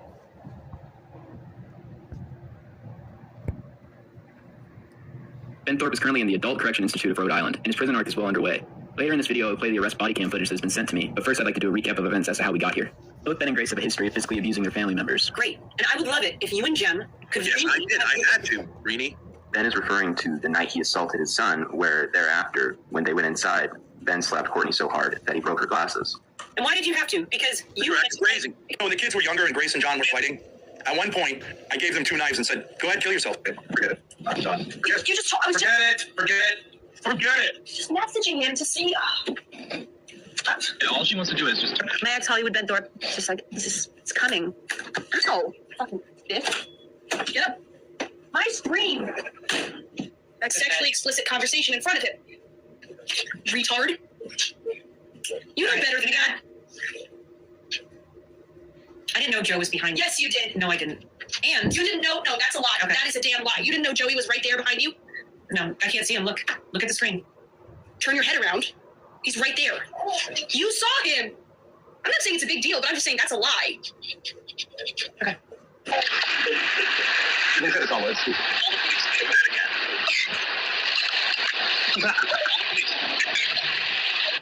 That's all I have. That last video was Ben's first domestic violence charge when he assaulted his son while his son was trying to flee the house. Then on March 9th, Ben did this on live stream. Oh, here come the tears. Keep doing Here it. come the tears from baby. I stopped myself from crying. I stopped. Oh, but that's perfect, isn't it? That's even better. It's garbage, though. No, that's even better performance. You look like you're going to cry, and then you hold back because you're so afraid of Daddy doing something to you, right? No, that's literally not why. All bullshit all the time.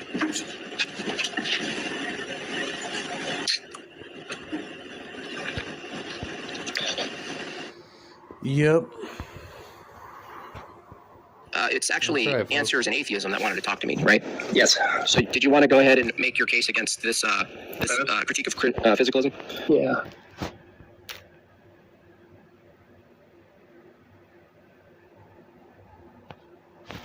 In the brain, right? So we are necessarily talking in the third person. We are talking about a physical brain, which is a third person. We have persons A and B, okay, which could be Scott and Leo, okay, and they're evaluating something, okay. So you and I are talking about what's going on there. Now Scott and Leo have this illusion. This guy mutes. Are you unmuted now? No, you guys keep muting me. It's kind of I keep muting you because you keep. You guys keep muting me. So emotional. Proposition is the result of a physical brain state. Oh, we already read that one. Okay. We're all caught up now. What happened? I don't remember. My memory is kind of fuzzy. I blame the alcoholism. We're talking. You keep referring to these people as these independent evaluators, right? But under physicalism, which is we're discussing, they are objects in space running their laws of physics-based course, right? That they're just operating based on previous circumstances, right? Like dominoes, okay? Yep. Now, the question was, you said the thing doing the evaluation is just a mechanism in motion. Yep. So, but now I'm asking you, when you start making truth claims about different propositions, which are coming from the mouths of these people, and by the way, the minds of which, from your view, is illusory, that you're saying you can come to the truthfulness of the evaluations, right? Not in the third person, no. So how do you know which mechanisms are spitting out true outputs? Because that's what it is, input, output, right? Under physicalism, right? Well, input, output. No, that's pretty silly. Mechanistic. Saying it's silly is not a refutation. It's silly. Okay, trust me. That's not a refutation. Trust me, bro. Maybe he wasn't trying to refute it. He's just Shut saying up. that he didn't Yeah, feel shut up. He you're so butthurt. I won't tell people to shut up, Jim Bob, not you. This is our channel. Yeah. Wait a minute. Okay, did I? A liar. I'm putting my thumb off of it. That's okay. You're a liar. That's fine. It's established. 346 people now know you're a liar. We're name calling again. Liar is not a name calling event. He's having a fit. He's having a fit. Yeah, when we agree to mute everyone else, but then you don't do it and let them overtalk you and gang up on you. Shut up, you dumb hick. Oh, Jesus Christ. Let's keep going with the conversation without people saving you, buddy. I mean, Bob. Love doing a mess. Let's keep going. You said you're gonna mute them and you didn't. So you're a liar. Why don't you just take them off so we can have a conversation? It takes too much time. It takes too much time to mute them? Wow. So, yeah. Holy shit. Well, with me and Scott both double clicking the button at the same time, yeah, it would take. Yeah, we're pretty chaotic here. This is pretty normal. Okay, great. That's great. So back to the argument. So under. Well, that's great.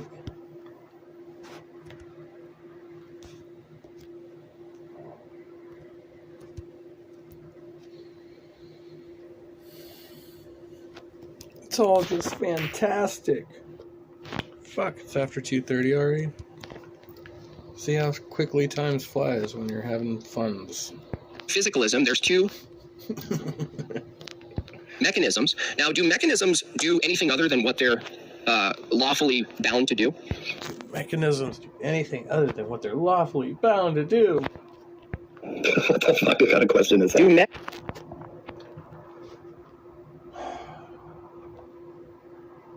Machines do as they are designed to do. Right? That's what you mean to say. That's what you mean to say. That's not what you said. Mechanisms behave any way outside of what they're determined to behave.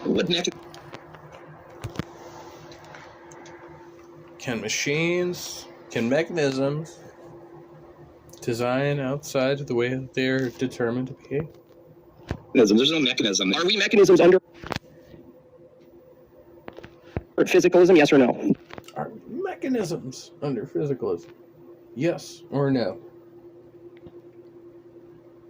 Period. Exclamation point. ... Question mark. No. We're not. What are we then? No. Yes, we are. We are complex interaction. He said no. He said no a multitude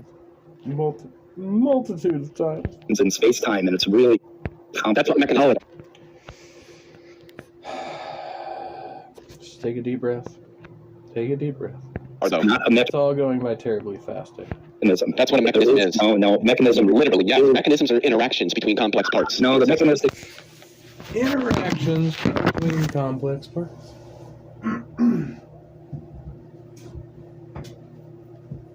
I like that.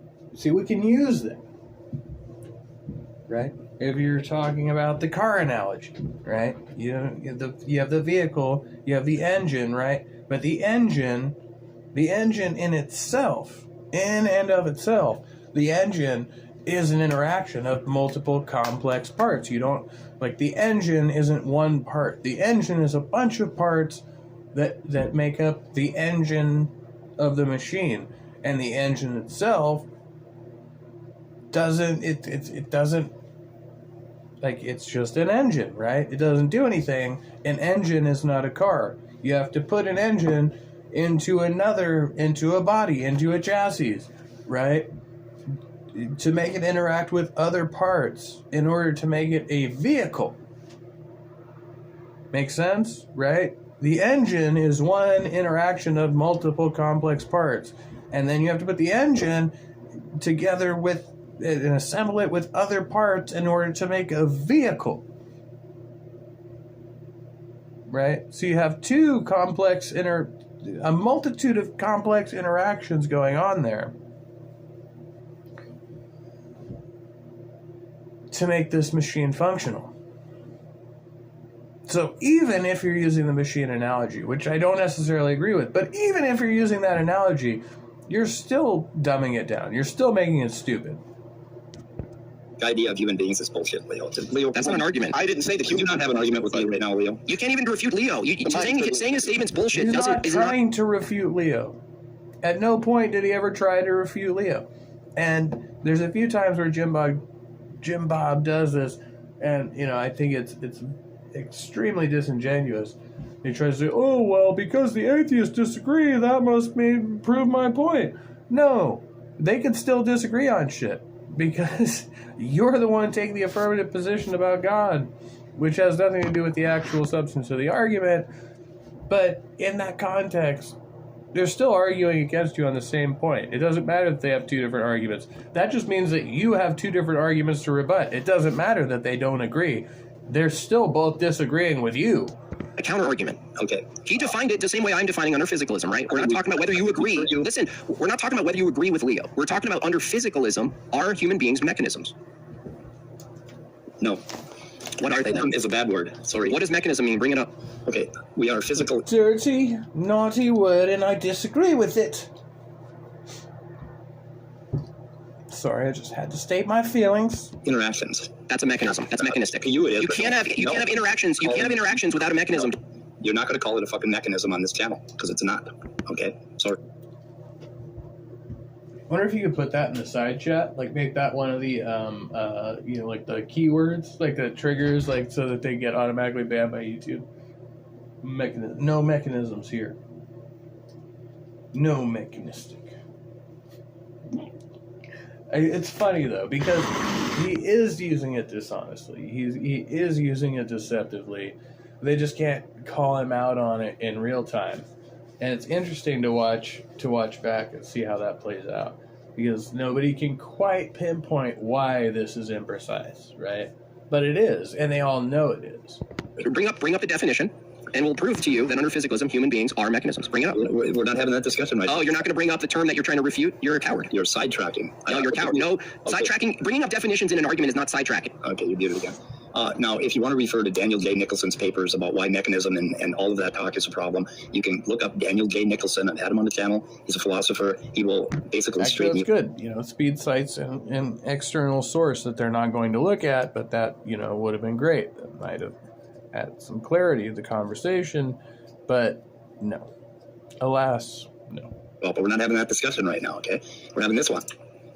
Do you think a body is a collection of parts that work together? Collection of parts that work together? Yeah, as a body, as a human body, including a brain. As a biologist, I would never say that. No, I would never say that. I didn't ask you as a biologist. As a biologist, I would never. Okay, now I'm a little lost. I'm a little lost with speed here because, yeah, I would say a body is a collection of organic parts functioning in unison. That's what makes up a physical body, any physical body. Say that. No. So a biologist wouldn't say. Okay, so a biologist wouldn't say that a human body, isn't a system of parts that work together. I hope not. They wouldn't. Oh, really? That's very interesting. I think most biologists would. Yeah, that's really interesting. You say that. Any biologist who knows what he's talking about would not. Oh, that's a good one. Anyone who knows what they're talking would agree with me, but most, as Leo would say, would disagree with you. So there's really not a lot of biologists. You really like getting. There's not a lot of biologists who know what they're talking about. You like to get away from the original discussion, don't you? No, I love the original. Yeah, and I think that's the important point to make, because he's veering far, far off from the original topic that he brought up. Right? He's been allowed to dictate this conversation, and he's throwing it. He's throwing curveballs left, right, and everywhere else, right? Like it's all over the fucking place. Okay, you want to get away from the original discussion, which is what a proposition is physically. Whether a proposition is a physical object in space. That's what he asked. That's what he wanted to know. That's what he kept hammering on. And it's what he won't accept the answer to. He won't accept a straightforward answer at all. Position is under physicalism. Right, under physicalism. What is it physical? No. Okay, we have up here two human beings, two organisms, A and B. So because non-physical or immaterial things result from physical or material processes does not say that those things themselves are physical. It says they arise from a process that is physical, right? So you can have immaterial happening from a material cause. That is possible. They call it Leo and Scott. And they're talking about whether or not there is a tornado in the backyard right now, right? In Iowa. Okay, we'll say in Leo's backyard, is there a tornado? So they have a proposition they both have in their mind, right? So that means that something is going on in their mind, right? No, I don't grant mind under physicalism. We already went through this. Something is going on in their brain. Yeah, their mechanistic brain, yes. And something's also going on in their eyes and in the yard. And right, more mechanisms in motion. Okay, there's all kinds of things going on right here that basically are creating that proposition. And right, physical processes, right? Just to be clear, physical processes are creating the Correct. You keep interrupting, Bob. No, this is called a clarification. Shut your big dumb hick mouth. Jesus Christ, dude. Holy fuck. Yeah,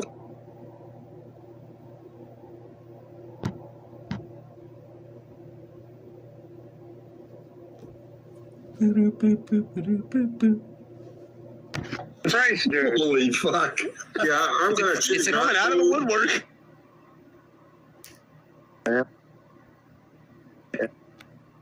It's a clarification. Holy fuck. Yeah, I'm gonna choose. It's coming out of the woodwork. It's a clarification. What agreement was there?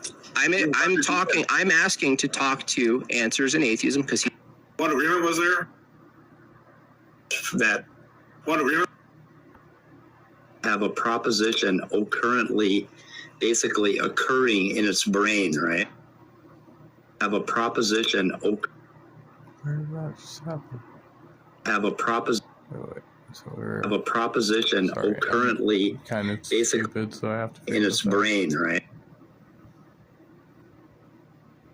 And that you can come to deductive, inductive. No, before that. Having a mind is not really what we're discussing. So am I having a mind is not really what we're discussing.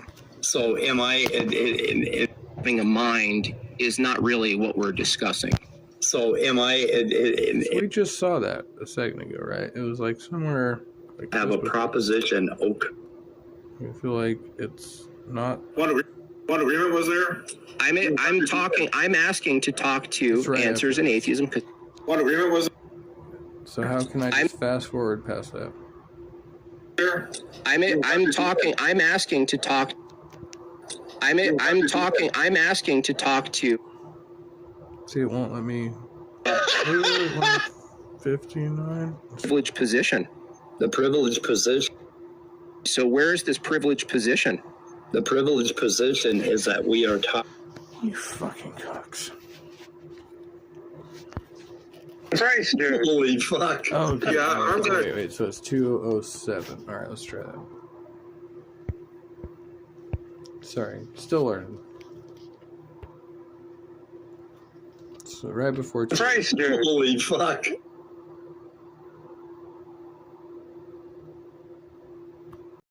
Collection of parts that work together. Yeah, as a human body, including the brain. Collection of parts.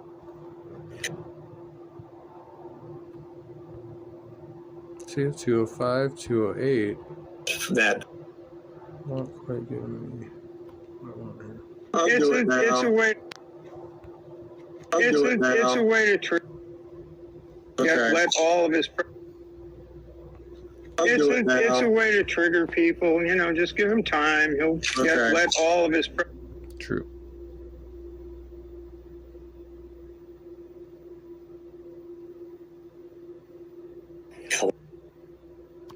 Collection of parts that work together. Yeah, as a human body, including the brain. All right, well, it's not that fucking interesting. So, whatever. It's like right before 207:38. I probably just, I could do it. Christ, dude. Holy fuck. Yeah, I'm gonna choose not to. It's a clarification. Not to, but if you want to keep calling me those names, that's fine. Okay, there's all kinds of things going on right here that basically are creating that proposition. Right, physical processes, right? Just to be clear, physical processes are creating the proposition. Correct. Oh, You keep interrupting here, Bob. No, this is called a clarification. So, pretty sure it won't let me do it with Prism running. This is why. Yeah, screen is connected.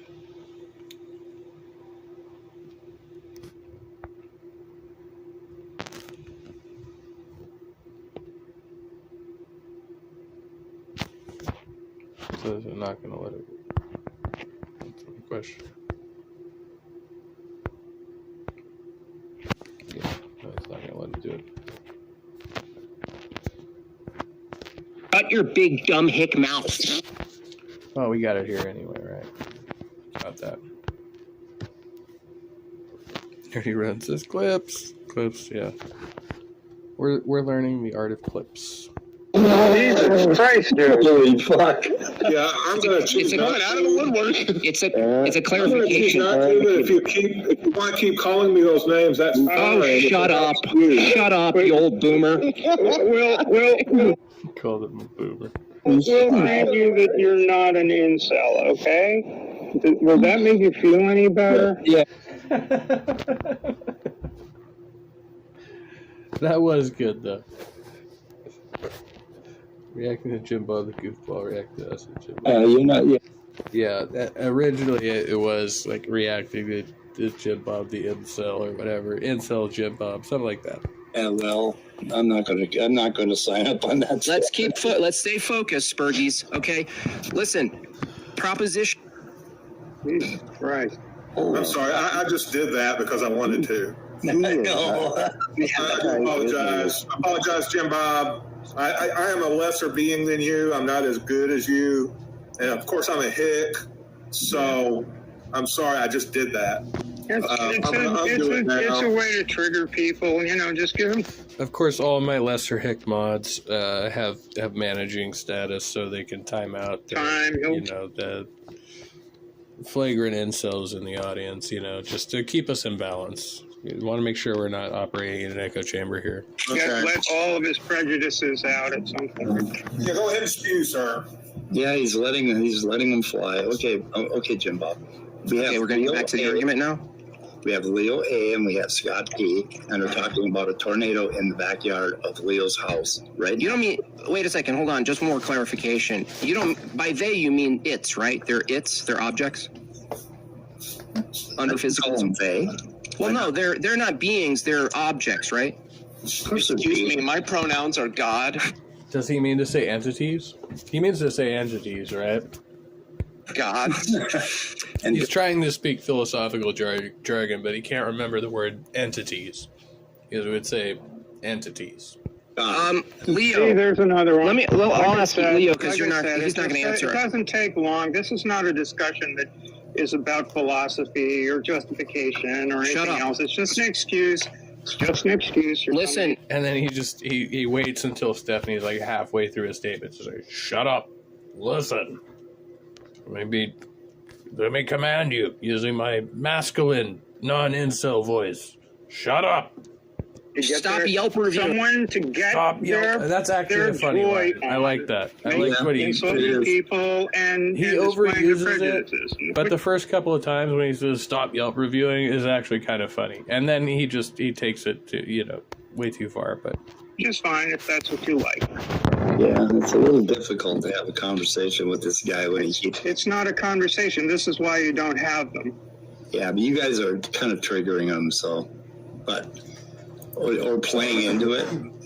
I'm not. I'm listening to what's being spewed at the moment. I'm not trying to trigger. I'm just observing that this is what's going on here. He's triggered by atheists, and he's got a whole stack of them. Apparently, he hates atheists. That's one thing I will say. I mean, you can tell Jim Bob hates the atheists. He is really, really, hard for Jesus. He is not soft on the atheists. I mean, I don't know. Everybody's triggered by mute, and then they do this little thing, right? They don't want to talk about the His little tiny limbs are probably quivering right now because he's got so many atheists. I'm just sewing and listening, and I think it's crazy. Still waiting. Yeah. Still waiting for the argument. Okay. So A and B. Okay. A and B. There's objects A and B. They are human beings, as we call them, but they're basically objects in space under physicalism. That's all I asked. Yeah. So there are two objects, A and B. Under physicalism, human beings are just two objects in space. Got it. For things, yeah. Okay, objects in space. Okay. Object A, object B. Go ahead. The proposition going on between them, that means something's going on in each of their little brain. The proposition stated by one individual to another individual. The proposition is evaluated by the second individual and then reiterated to the first individual. Right? There's a communication, there's a reciprocal, there's a back and forth going on here. We're having a dialogue, a conversation, if you will. Okay, I think I'm following this. Okay. And they're talking about the proposition, and Leo and Scott both see the tornado, and they both agree that it's true that there is a tornado in the backyard. Okay, that's just more stuff happening in the mind. Okay, what's the problem?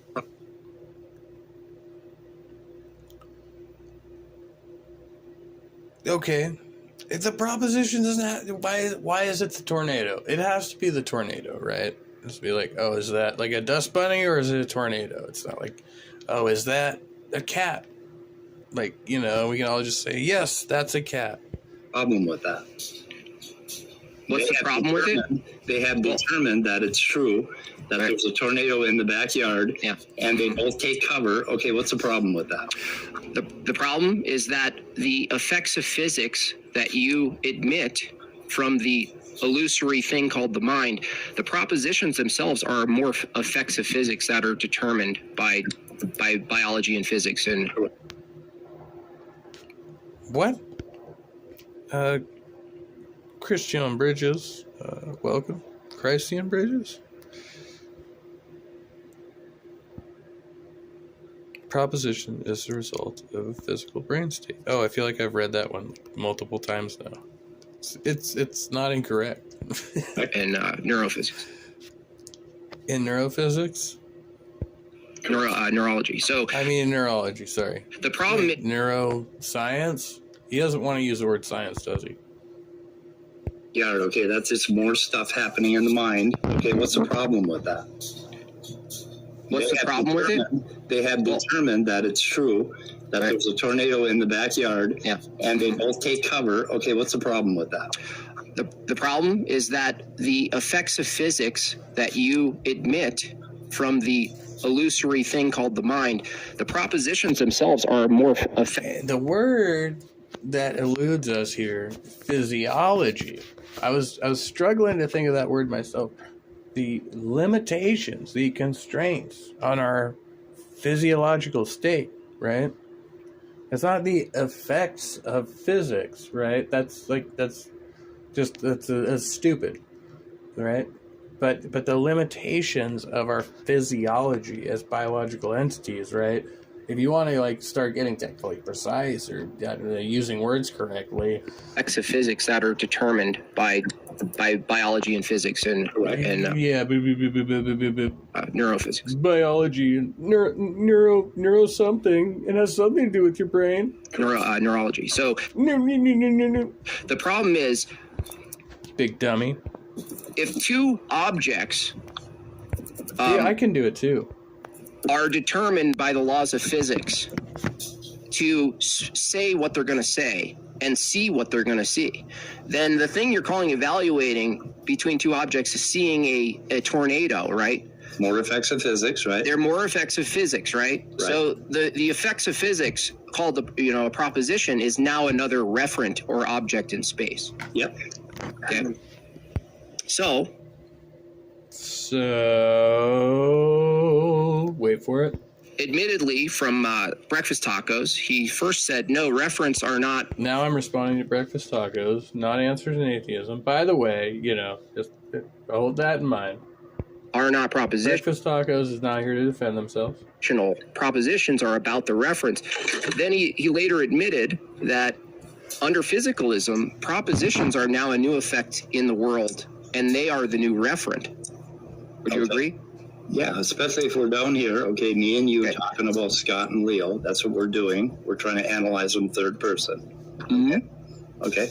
Yep. And so Scott says it's true that there's a tornado in Leo's yard. Leo says it's true. That means that their brains have gone into a certain state, a true state, basically, true state in reference to that proposition. What's the problem with that? No, that's begging the question. Determine what's in question is true. Right? The term true, right? Whether or not a proposition is true or false. That was the question.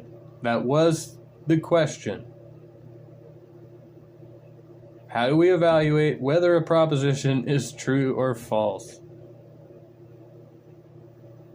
That is the whole question. The whole truth and nothing but the truth. So help you, Bob. So help you, Jim Bob. Oh, shit. Clip that.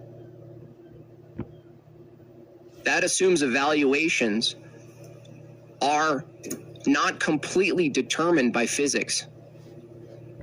No, they are not. Nobody ever claimed that was the case. Who said that evaluations were completely determined by physics? Nobody said nobody ever. Nobody made that claim. Hey, Halsey. This is completely determined.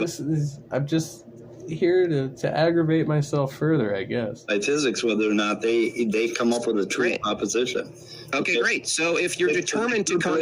Now listen, if their brains are in a state that it's true, that there's a tornado in the backyard, then both of them are going to dart under... It's not if the brains are in the state that... Yes, if they make this observation and, they both come to the same conclusion that, oh, shit, yeah, we need a duck. There's something dangerous in the backyard, right? You have two minds conferring the same thing that one mind could have evaluated on its own. It doesn't... So it is true that there's something out there, right? It is true that there's a tornado in the backyard. If it is true that there's a tornado in the backyard. Does the tornado exist independently of the mind? Probably. I mean, we should just assume that if it's there now, it probably would have been there anyway. Doesn't really matter, not relevant, because we're here to observe it, and if we observe it and it's real, then we should probably get the fuck under the table. Sort of a landscape, right? The high. Okay, great. I got it. So if under physical, do you think if there's two trees next to each I'm other? Drinking a frappuccino as well. Coffee is life. Is one true and one's false? Nope. So under physicalism, why is it how are you jumping to the case that two brains next to each other producing different things are true, one's true and one's false? Because under physicalism, we just assume that the two brain states fucking exist and are communicating with one another, and there's no contradiction to be had there. There's no reason to even question the interaction is taking place, because we're part of the interaction. We can observe it and partake in it, and there's no reason to be solipsist about it. Because the brains are in a state that say it's true. No. That's begging the question. No, it's a brain. Yes, state. it is. No, you're just asserting that something's I just true. don't have a reason to doubt the veracity of the claim. If you give me a reason to doubt that I'm observing a fucking tornado in front of me, then cool. But if there's no reason for me to doubt that, then why would I just automatically doubt that? I asked you, what's the meaningful distinction under physicalism between two trees sitting next to each other that are effects of physics and two... That's not the question that you asked, but okay. Let's go with Brains the two trees. I like the two trees analogy. Sitting next to each other that have this thing happening, this phenomenon, right? That is completely consistent with their nature, right? That they're just doing, that's just happening, unfolding, no different than trees growing certain leaves. I'm asking you, what's the positional states brains do? I know that's question begging. No, it's not. It's a yes, it is, Leo. No, it's not. It's a yes, it is. I'll tell you how. It's special Trees pleading. don't have You're special pleading. I think Scott is my favorite tree in this interaction. You're special You pleading. don't know what the special pleading fallacy Yes, I do. No, yes, you I do. Yes, I do. I'll walk you through it if you want, Leo. How did I get out of this discussion? Leo, Can you can I ask ask you a I question? just made a statement of You truth. have the power to just eject this motherfucker at any time. And I can't help but, just keep just making this point over and over again. If you're hosting a show and you feel like you should probably eject a motherfucker, based on my personal experience, just do it. Just eject the motherfucker. Like, there is no reason to keep sub prick on your fucking channel any longer than you really want to. Don't justify it. It's all bullshit and it's bad for you. Leo, can I ask you a question? Brains have Leo, can I ask you a question? propositional states and trees don't. Just like Can I brains ask you- have doxastic states and trees Great. don't. And That doesn't propositional tell states me- are doxastic states. That doesn't tell me the categorical distinction under physicalism. That just asserts Between that there's what? a difference. Distinction between what? Okay. Can I ask you a question? Okay, can you? I'm okay with it. Up and let me answer the question. What is the categorical distinction between two trees that are effective? And at this point, because Leo interjected, right? And this happens multiple times, Jim Bob is going to use that against Answers in Atheism, against the host of the channel, right? He's going to say, oh, no, I'd rather interact with your guests, like at this point, right? Disacknowledging the fact that it is hosted by a particular... He knows who the host is, and he's going to repeatedly become more and more disrespectful and try to... it's almost like he's using the panel as cushion now. First, he's like, oh, well, I don't want to get dogpiled. And then he's like, oh, I'd rather interact with your other panelist. And he's gonna go more in that way, in that direction, as it suits his arguments, as he feels like there's somebody that he can start making headway with, right? It's only to further his own scripted agenda, right? Like he is fully scripted. Of physics and two brains that are also effects of physics. These are trees and these are brains.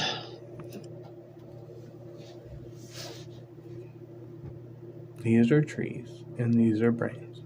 Not going to work out for us.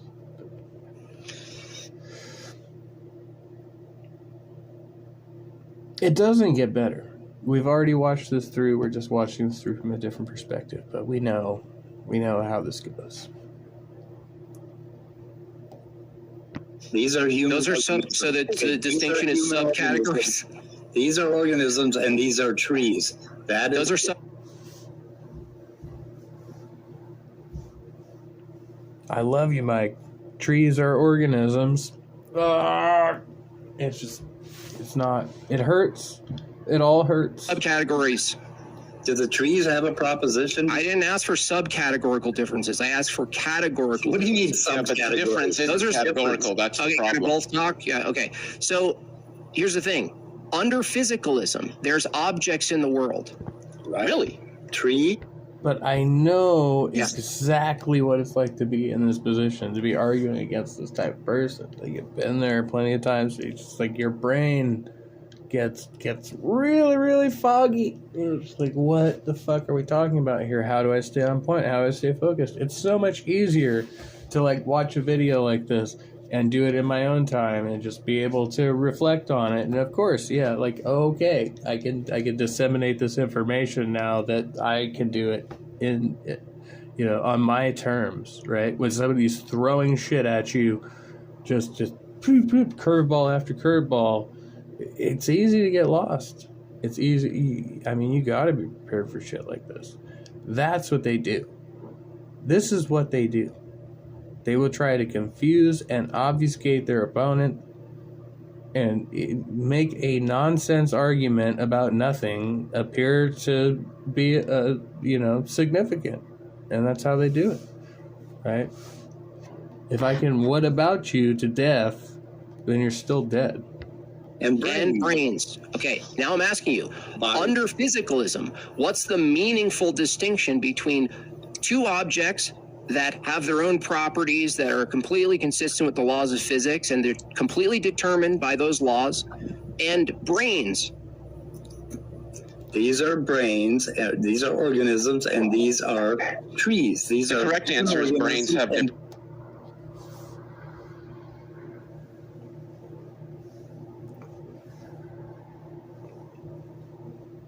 So brains, objects that have brains, right? We receive and we transmit information, right? We're able to disseminate information.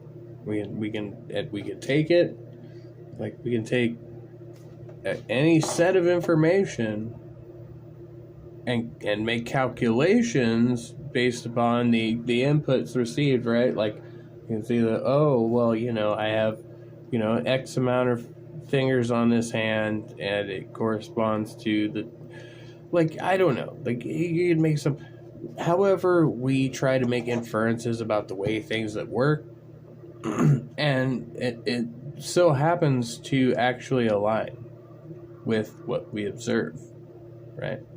Like we make like a 5-day week and be like, we have 5 fingers on our hands, and it's like, wow, amazing. That was just like some random observation that we made. We correlated, and it's that is arbitrary, right? The fact that we can process information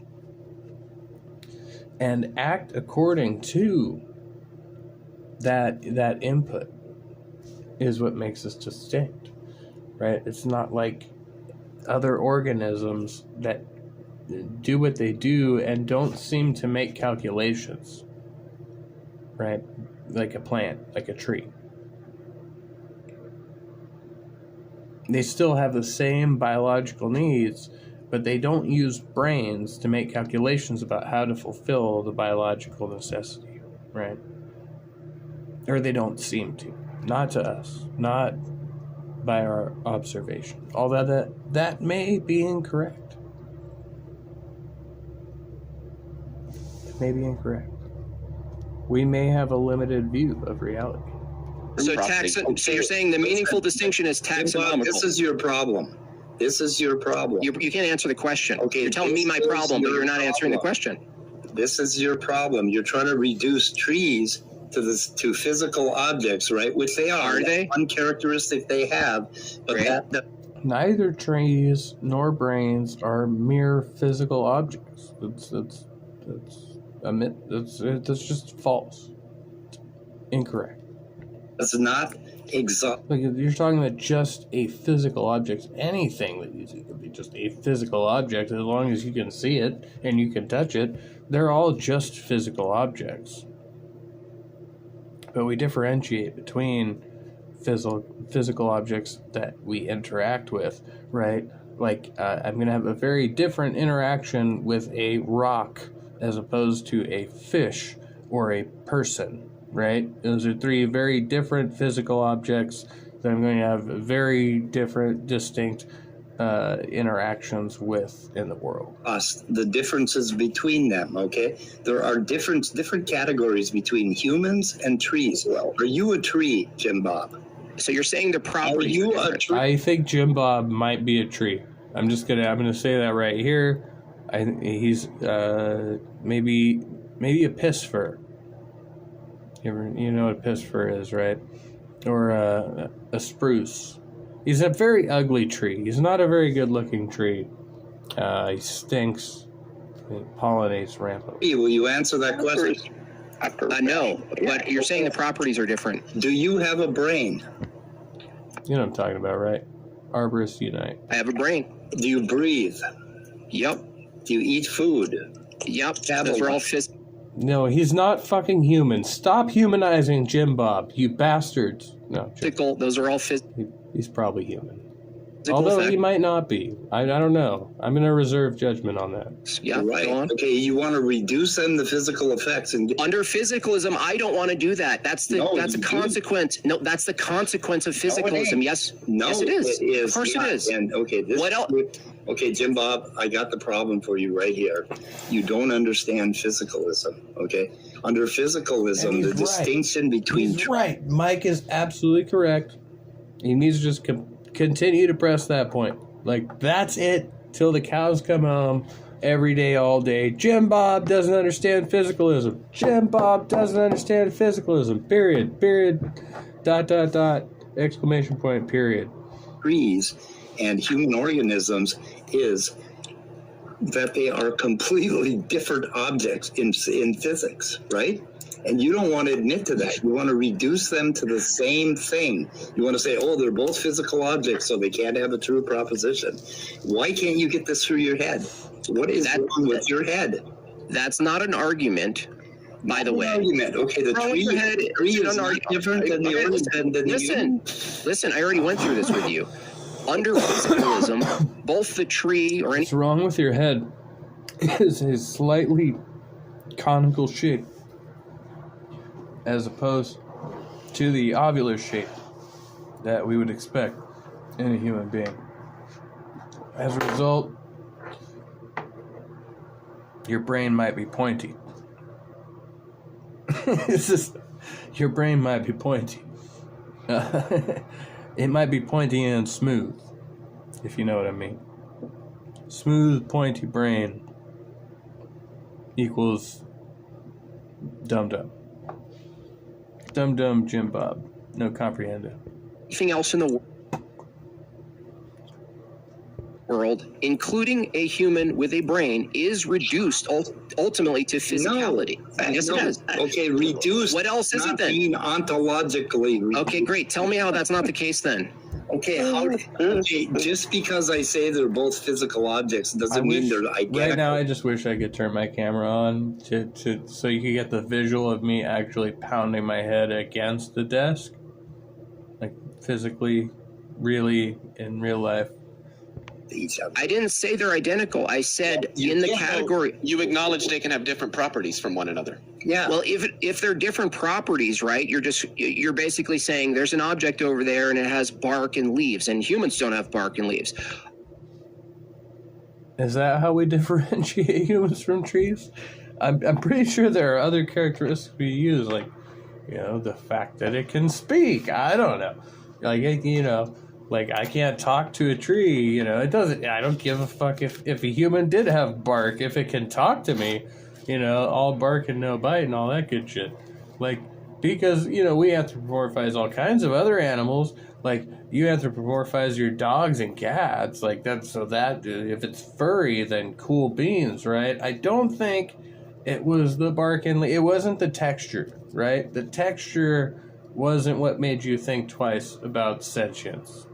No, that was kind of a secondary characteristic.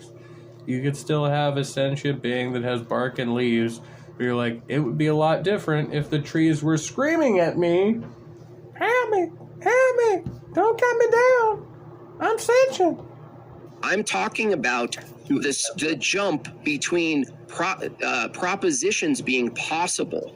That's what I'm talking about. Well, why would now you guys just keep granting yourself propositions and not? And why wouldn't they be impossible? Why wouldn't they be possible under physicalism? Because well, first of all, we're discussing two things here, Leo. One is under physicalism, is a proposition physical? No. Okay. What is? We are Groot. It then? If they are they okay? Hold on. It's an abstract. Hold on a second. I have a okay. So oh my God, you guys are just insufferable. Channel owner, shut up. Okay, I'm gonna let you and Leo talk for a while because I got you by your skinnies, Jim Bob, and you just got to re-listen to what I said. Completely. We've had this guy from go, right? Like Jim Bob never had headway. That was an illusion. And the disorganization from our side, truly, I mean, like just to say, like everybody had great points. It was just disorganized and allowed Jim Bob to obfuscate just enough to throw us off guard. But for this panel, I'd say everybody here, had good refutations for Jim Bob's arguments. He just has a particular tactic that worked this time, and he's full of shit. Completely full of shit. Yeah, talk to Leo. You just negated your own mind. You have me by the skinnies, but you negated a mind. You said the mind supersedes. You negated the mind. And he says this in his atheist experience video. He gets Matt to say that minds don't exist, right? And as we've just been talking about, every one of us will say that the mind isn't a physical object, or that propositions are not physical objects, therefore not everything is physical. We'd still say that all of these things arise as a result of physical occurrences, right? They occur as a result of physical processes and interactions. That's how these things happen. So physicalism can result in a non-physical occurrence. There's no contradiction there. Supervenes the brain, and then I said, what's the mind? And you said the mind's illusory, and then you basically reduced epistemology to the brain, back to the brain, which is the problem in question. So I'm not even a pure physicalist, and I can steel man this argument, so that's pretty easy. Letting yourself I don't necessarily adhere to it. Be distracted by the. No, I'm just clarifying how it went. You're delusional. I'll talk to Leo now. You need to look at it again. I'll talk to Leo now. Let me dictate the conversation. That's not an argument. Shut up. Not an argument. Leo. Yeah. That's not an argument. Let me tell the host to shut up. Right there. Fuck you, and fuck you. Keep quiet. You're not. That's when you kick him off your channel. If you ask my opinion, boot that motherfucker right then and there. Boom. Oh, fuck me? I own this bitch. Yeah, they don't, like, I've been disrespected on my platform, for sure. But if somebody tells me to shut up on my channel, blatantly, that's it. That's your boundary right there. Cut that motherfucker off. Fuck off. You're not ready. Jim Bob, what kind of idiot? Shut up, you big dumb hick. Oh, God. I mean, it's funny. It's kind of funny. It's making me laugh. What kind of idiot comes on a channel and insults the host of the channel? I know. That's very rude. Are you a Christian? I don't even think, like, you don't even have to be a Christian. Like, just, like, common decency says you don't fucking do that, right? Like, it doesn't matter what persuasion you come from. Okay, I don't know if he's a Christian. I think he's something else. When's Toy Story 5 coming out? Are you ready for fucking dickhole? Leo? Yeah, Leo. I've been ready. You can have it. He was born ready. Okay, Leo, under physicalism, you're saying that propositions are abstract things? Abstract concepts, that's correct. Okay, cool. And then he's gonna go into that with him. It's not even worth it. Is it? Is it worth it? I think it's worth it.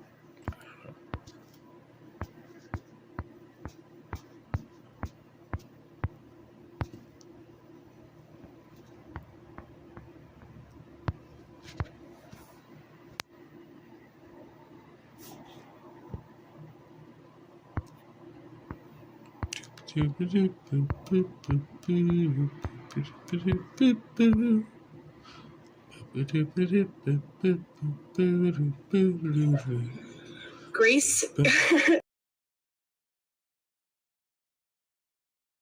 Renee, they also have the same IQ. All right. We're shots fired. It's time for Ice Spice. Whoops, what was that? Oh, my jacket. I don't think this needs washing. TBH. You said TBH out loud. Bass boost, Barbie girl, let's go. I actually feel really bad for this girl after watching that video earlier. That just, like, that turned me off. That was, like... Dude, they're all fucked. They're like, fuck these people with love. Like, who the are you for real? The violence from the, you know, like, everything is fucking violence, you know what I'm saying? Like, oh, for sure, California. You know, you see on TV, it's like, it looks like this, like, liberal utopia, but the racism is here in California, you know, and it's real, you know. Yeah, but it's all based on that. As a member of the white gang, do you have more problem with the Mexicans or with the blacks? Oh, blacks for sure, you know. Mexicans too, though, you know, but we would get... It's true. There's a lot of black on white racial hatred, and Mexican on black too, which is, like, really interesting because, like, whites are against everybody, blacks are against whites, Mexicans are against blacks, right? Problems to anybody, though, you know what I mean? We're known for being short, but, like, nobody really wants to fucking extended fucking conflict with us, for sure. Can you talk about some of the crazy things you've been through in prison? No names. No names. I can talk about some things, I guess, you know.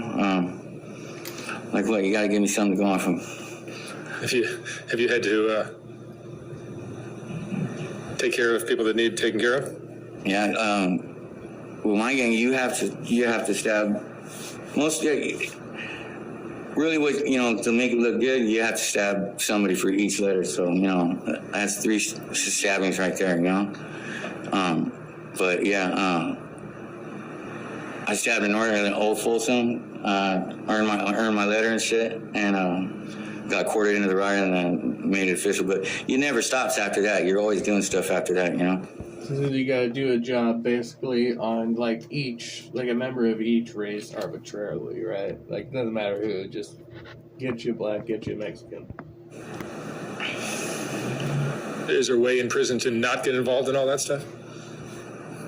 I mean, if you go to prison for, I mean, if you go for something low and you're on, like, a low yard, yeah, but when you start getting, like, 3s and 4s and even the county jail, like, you don't really have a choice, you know, especially if you're white. Like, it's, you know, you're going to constantly be targeted. Like, you know, if you don't fall within a certain group, then, you know, you're pretty much just cannon fodder, you know.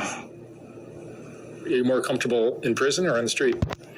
And I hate being in. I'll bet you, if you know anybody out of prison, this dude has, like, pristine white high top shoes.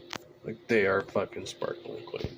And I hate being in prison, dude. Like, you know, and all that time in the shoe, man, I really think it like fucked me up, you know, because, you know, I probably did like 15 years, you know, like straight shoe time, and like it changes you, dude. Like you know what I mean? It fucking changes you, and you get, you know, acclimated to that, and you hit the streets, and it's fucking weird, dude. You know, it's fucking weird, and you got a huge fucking, you know, grudge about it. You know what I'm saying? Like a huge grudge, you know, and it's hard to just, you know, be whatever normal is. You know what I mean? Like so that's like when, you know, you don't want to be in prison, but, you know, then again, it feels familiar, you know, like, okay, I know how to do this. You know what I mean?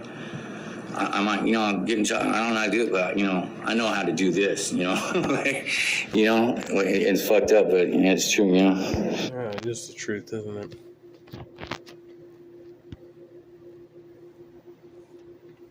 Elizabeth, Princess of Bohemia, raises some good points. 8 Men are fiction, fraud, and fantasy? Well, you're denying my my identity now. I rebuke you. It's alright.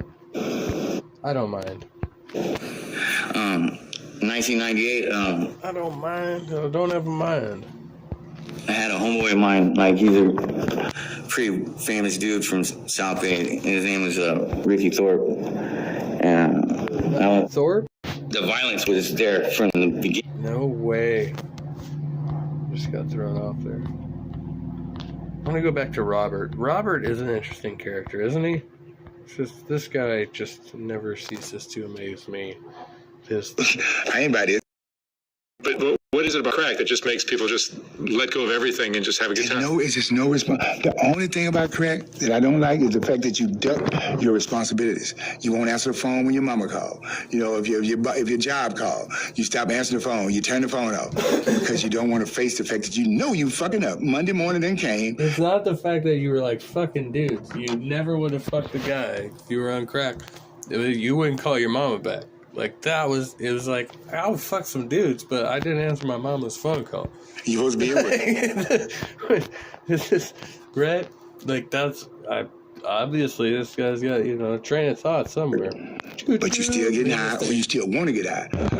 And you start nasty Tuesday, you done lost your job, your mama called, and that's the only thing about you duck your responsibilities. But when you got crack, right? When you got it in your hand, you ain't have to ask nobody for it. You're on top of the world because you got crack, and now you the man. Can you describe the feeling of being high on crack? Can I describe the feeling? Yeah. It's euphoric. I don't have a paranoia. You know, everybody has a different. Some people think roaches are crawling on them, or they think the bugs is on them, or they think everybody's looking for them. You get paranoid. I don't get paranoid at all. I never get paranoid. I'm still the same witty Robert. I get high. That first day, my dick is in my stomach. I ain't gonna lie to you. I don't want to eat, and my dick is way up here. Day 2, it's hanging. I'm chilling. You know what I mean? And I'm talking shit, and I wanna. When you say your dick is in your stomach, what does that mean? That means it's small. You know what I mean? And you can't get a hard on with this shit. Okay. Yeah, it's just up there. You know, you ain't hungry. You know, but when you get in the right, the crack has permeated your whole system, and you went through that phase of anxiety or whatever, and now you fly. As long as you still got. It's similar with meth. Like you get that what they call dope dick. Like, you know, the first couple of days, you're like, you can't do nothing with it. And then, you know, come day 3, day 4, you're like, oh, yeah, I'm feeling this. Like, yeah, you have to get inundated on substance. Right. You don't have to ask nobody for none. You don't have to wash your car. You don't have to run to the store. You don't have to do shit for nobody. You got your own crack. You got 3.5 or something. Now, you the man for as long as the crack lasts. But the crash and burn is inevitable. It's coming. So I've learned to accept that it's not going to last. It's going to run out. So as long as it lasts, I don't objectify nobody. I don't demean nobody. You know, whether it's a man or a woman, I'm going to be generous. You know what I mean? Because I still want somebody to love me, too. I don't want to just say, hey, bitch, how much for some pussy? Or how much for some, let me fuck you. Because that means I'm now just like everybody else, a trick. I just want somebody to kind of say, even if you don't have crack. See, I can identify with that. Like, can't we all get, like, identify? I just want somebody to love me. I don't want to just be like, you know, how much, you know? Like, that's, I don't like it. I don't, it doesn't jive with me. Like, that story is not mine. I cannot, you know, Yeah, no, I feel that. I like your eyebrow. Even on drugs. Even on drugs.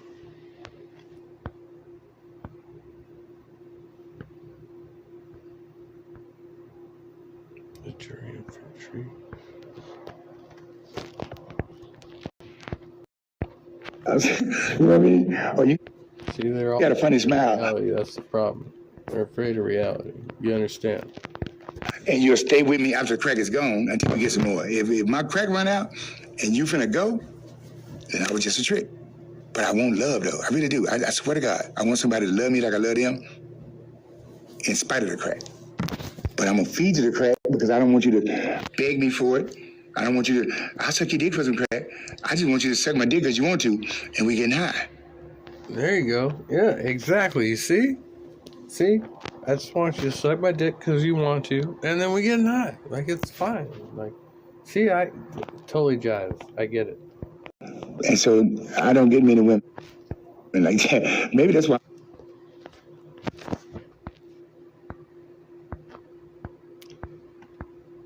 So this is the problem with the atheist, you know. With the atheist, it's what they do. It's what they do. Atheist and is divided. They no longer want to send our solar system.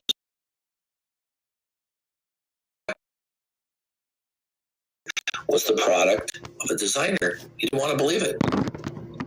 So he went on a search trying to find out how he could explain away complex biological life by purely materialistic and mechanistic means. You know what he said? He said, basically, that if this theory succeeds, I will have succeeded at murdering God. You see, this dirty little secret about Charles Darwin. In the form of biological science. We don't need a God. All we need are little tiny changes that will accumulate over millions or billions of years. He thought that millions and billions of years was more than enough time. But did Charles Darwin know about DNA? No. What was his understanding of the cell? All his understanding of the cell was that it was a little globule. He had no idea how complex the molecular machinery of cells are. He had no... So Darth right there is trying to reference Darwin's theories of gemmules. You can do genetics with the theory of gemmules than whatever he's talking about right now, which is like how they came up with gene theory and eventually genetic science, right? Space gemmules. Inkling whatsoever of how complex the linear molecular coding sequences are in the DNA of microorganisms all the way to human beings, how complex that coding sequences are and how long they are. You know what? You might get away with cracking a password with a short number of letters in it. Try cracking a password that has hundreds of thousands or millions of lines of code. And it doesn't matter if you throw billions of years at it. Evolution. Sorry, I threw is a the buffalo biggest chicken roller. I don't have billions of years to actually throw. So. Hoax. But it's a good metaphor. Ever foisted next to Satan telling Adam and Eve they could eat of the fruit and they would become gods.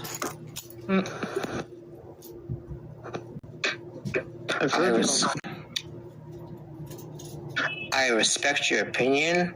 I still disagree with it, but I do not have the material. Okay, good. Tell me, other than the fact that evolution is dogma throughout the world, right?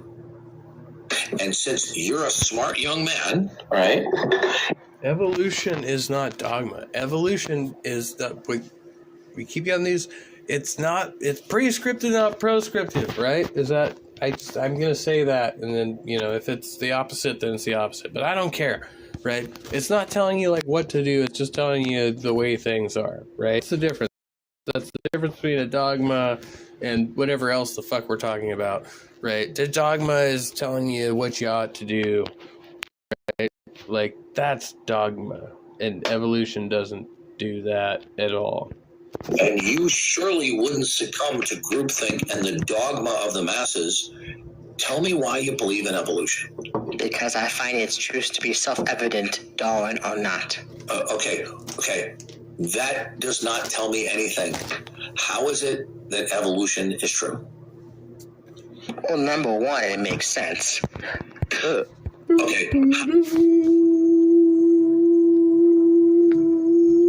Evolution is not true. Evolution is a highly probable theory with much corroborating evidence. Evolution, with corroborating evidence, how does it? Okay, is not true. Explain to me. It's not true. How does it? Don't you understand? It is not true. Makes sense. That does not make sense. Complex information systems known as DNA. DNA. Arrive by chance. Can arrive by chance. Marxist bastards do not understand basic natural selection theory as proposed by Darwin. Poof! I spit on your puny intellect. You know what the odds? Okay. Proteins are composed of amino acids. Okay? It's like a chain.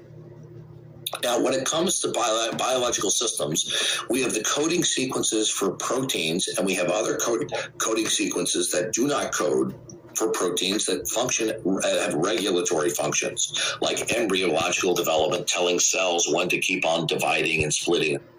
Huh? So on and so forth. Huh? These are extremely long, right? They're extremely long. They're a little bit hard. They might be, somewhat translucent. Don't repeat that to anybody, though. Individual nucleotide and a nucleotides. Did you see what this guy just did? Yeah. Molecular level, right? 3 of them together to code for an amino acid for a protein is a 1 in 20 chance. A second one. 1 in 20. Hold on, let me write this down. I gotta do. Wait, we're doing maths now. 1 out of 20. Wait, what are the percentages? I'm confused already. One is 1 in 400. The third one is 1 in 8,000. 1 in 20, 1 in 400, 1 in 8,000. Shit. Fuck. Holy crap. 6 of them together is well over one chance in 10. 1 in 60. Oh, Jesus, my brain's going to explode. 5,000. Okay? So when you make the coding sequences longer and longer and longer to code for complex anatomy and physiology, the improbability that chance can achieve this, even allowing for a step-by-step survival, right? That makes sense. It grows exponentially. Okay? So even if you threw a trillion Earths over 13.7 billion years, you still wouldn't have enough time and trials to create even several proteins.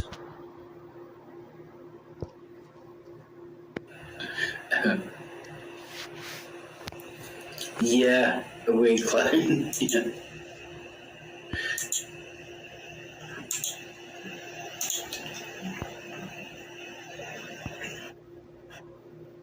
I guess. Rogue One was actually a movie. That was good. You're all terrible people. You should feel bad. Hello. I feel bad now. You should feel that night. He's first. Hey, Midnight. What is it Andor? Is it Andor? Is that the name of it? I thought that was the best one. I mean, I've seen The Mandalorian and I've seen Boba Fett, and they were okay, but what did you say it was?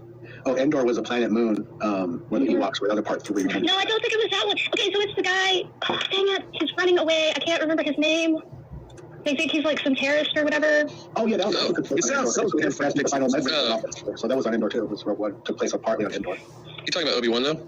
No, it's a recent one. I mean, it's one of the newer ones, like Boba Fett and all that. Here, I'm gonna look at Star Wars series. Am I the only one who thinks Trixie sounds different, or am I just going insane? No, I sound different because I had bone grafts in my jaw, and I have this lisp that's going to take like a year to get rid of. Okay. Sorry, I didn't mean to make you feel self-conscious about it. Is it painful? Is it painful, or do you not feel any different? It hurt. First, it hurt really, really bad.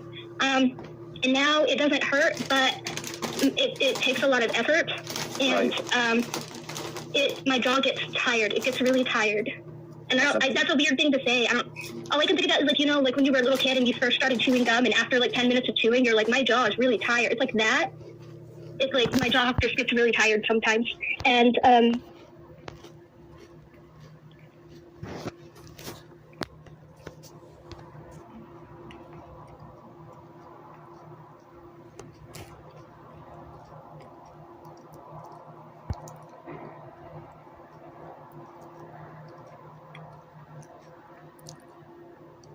Okay. I didn't see whether we were live. It looks like we still are live. Alright. Well, that's fine. I'll just end this and continue where I left off, if anybody's interested. Okay.